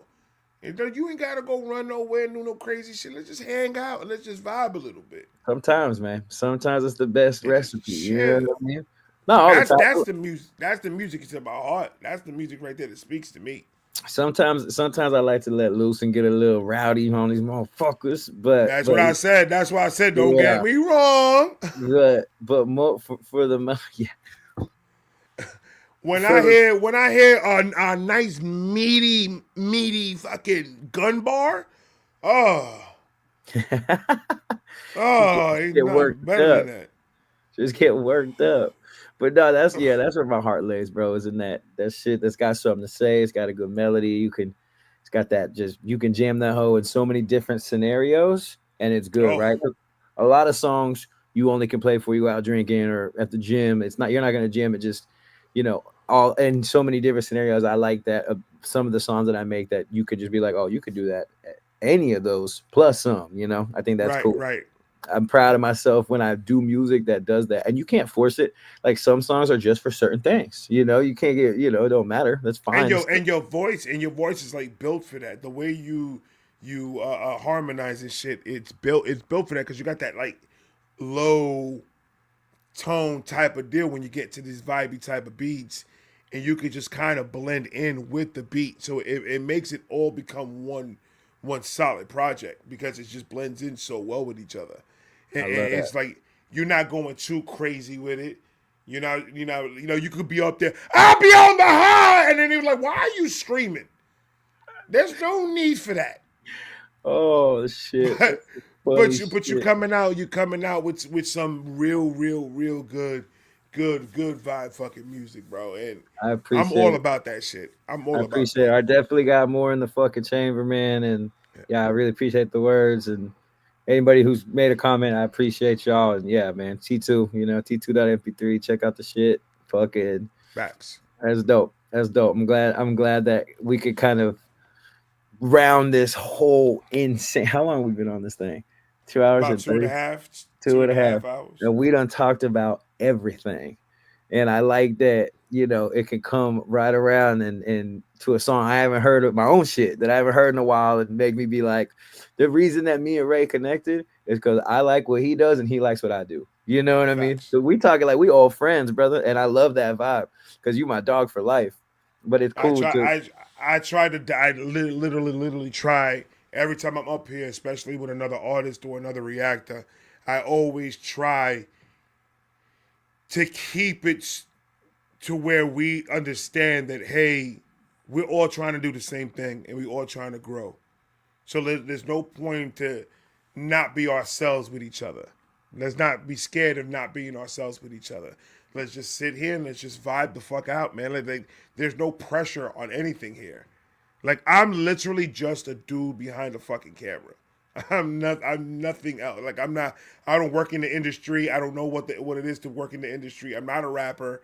I'm not anything. I'm just a dude behind here that loves fucking music. Point blank. yeah, but I think you have uh a special way of articulating your passion and that makes people want to listen to the music more and watch you talk about it. So like for you to say you're just the guy behind the camera, I'm like, bro, I disagree. I think you're an artist. I think your art, what you do is a different, You're a different form of an artist than I am, but you're still an artist. And yeah, like dog, like I see a lot of reactors. You know what I mean? My boy got a little extra Tony Sacheries in the season and in the sauce. I don't know what it is. I couldn't even explain it if I tried, man. But I think that it's definitely I think it's definitely more than you just talking shit in front of a camera, and you know that. And I appreciate what Well, you're saying, but I get it, and like that's one thing that my counselor did say that she needs to, and my wife, you need to learn how to appreciate yourself more. mm-hmm. And Me too. and I do, and I know that I'm at a point right now with my YouTube career that it's hitting that I'm starting to hit higher numbers and I'm starting to hit higher shit. And it's more like I have to keep on reminding myself I'm no different than anybody else. I need to keep myself grounded to not let these numbers mean anything like that. Like I can't let it work in my head. So I have to keep myself grounded to the point where I know I'm just a human being. I'm no special, no more special than anybody else on this shit. It's just that. I'm louder. Yeah, I know. No, that's smart though. I mean, I think that's a smart way to look at it. That's how you stay humble the whole time, and that's how you keep the hunger there too, right? When you start believing you're more, then you don't feel like you need to do as much, and like, yeah, nah, fuck all that. So I think, but I'm pretty sure that you could compare your career to the same thing, because when you could do something full time and you could do something that you love full time, and being able to be here and it doesn't even feel like work. It feels like I'm cheating the system in a way when I do my videos. Like I can't be making a living literally doing the one thing that I've never thought that I could do. It's crazy. It's definitely a very fulfilling feeling. You know what I'm saying? I'm not fucking Kanye. I ain't rich or none of that shit. But being able to pay bills through music is definitely a blessing, and is definitely a cool feeling. And like I do the same thing though. Like, you know, like I try to keep myself humble. Like when anything goes good, I remind myself like, hey, you know, the tour is gonna end, or the album run is gonna end. Like even if you keep growing following wise, whatever, like this moment will end, and like stay humble, stay hungry, you know. But I have no problem telling you, motherfucker, you a big dog, you fucking killing it, you got something special going on. I appreciate you. Stay humble, but I'll speak them words, baby. You know, you're like I appreciate it. It's just the love. The love is different, and especially for a fucking kid from Brooklyn that didn't know motherfuckers thought this way. Because my shit is just that this is how I eternally think in my brain. I'm just letting it out. That's all I'm doing. It's just letting it out. So the shit that comes out my mouth and everything is just like, I'm home. This is my home. This is where God made me go through everything that I had to go through and work 17 years in a fucking 9 to 5 and do all the struggle shit and work 2 jobs, do YouTube and work and go through all that to get to this point right now. And I'm just happy to be here. That's why I don't want no beats with nobody. I don't want none of that. Like I'm just privileged. I'm not privileged, but I'm happy that God has gave me the opportunity, and my wife, my beautiful wife, gave me the opportunity to live my dream and be comfortable with it and be comfortable living it. That's dope. You could tell she's down, and I think, you know, down for the movement, down for the cause. I think the whole thing is sick, man. I think you're very deserving of it, and I think, you know, just keep fucking smashing on the gas, baby. And yeah, I can't stop now. I can't stop now. Yeah, I don't know if you got anything more for me. I do got to burn out here in a second. Yeah, man. We're about to wrap it up right now, guys. If you have it, please, like I said, the link to T2's page is down below in the description. Go follow my man. Show my man some love. That's just one of the songs that he has of many amazing shit that he has in his page. Got a lot of stuff coming up. I love you guys. T2, my brother, thank you so much for taking your time out and hanging out, bro. Thank you for this very fulfilling, funny, energetic conversation. I mean, we crossed music. We done talk Diddy bitch ass. We done talk drugs. We done talk mental health. We done talk gay joke. We done did it all. I'm very blessed. Everybody who's been in the chat, if there's anybody here who's here at the beginning, 3 hours fucking later, you a soldier. Thank you for riding with us. Ray, you gonna be on that podcast, my boy, and I'm gonna have some music to you soon. I'm gonna need you to check out, do your thing with, and Yes, yeah, sir. we gonna get it. I've been very humbled and honored and blessed to be here, and I appreciate everybody who shared this moment with us. And Ray, thank you, forever grateful, man. We should do it Bro, again. Like I had a great time always. just chopping it up with you, man. We'll do this shit again. Oh, absolutely. Like I tell everybody, bro, like whenever you need it, whenever you want to come up and you ain't doing shit, hit me up. Yo, Ray, you want to go up real quick, do an hour? We'll go up and do an hour. Why can't we treat it like that? Why can't we treat it like, yo, let's chop it up live real quick? It doesn't have to be anything crazy. It doesn't have to be anything. Just chop it Just up. chop it up. I'm always down to chop it up. I'm gonna hold you to it, man. Because I mean, I know you're Always. busy, but I'm gonna be like, hey, next week let's pick a night and just chop it up for an hour, you know? Because I have fun with it, and then we can get clips out of it, and it's very productive. So Absolutely. I'm all about it, my man. Appreciate Yes, you sir. having me, big dog. Vibe gang, Yes, love sir. y'all. Last but not least, fuck P Diddy, but right here around here, the good vibes. You see, is you alive. gonna get yourself mad again. Don't do that before I'm about to start bedtime, doing brother. You can't be push-ups, doing man. that shit. I'm about to start doing push-ups, man. I'm feeling angry, bro. Prison style, man. I love you guys. We out of here, man. Talk to you guys later. Have a great. I got a bad feeling about this. They say Larry is a vibe like my nigga Ray. I be cool and I get high. I roll bigger J. Sipping drink on some gin is chased with lemonade. Getting faded in the days.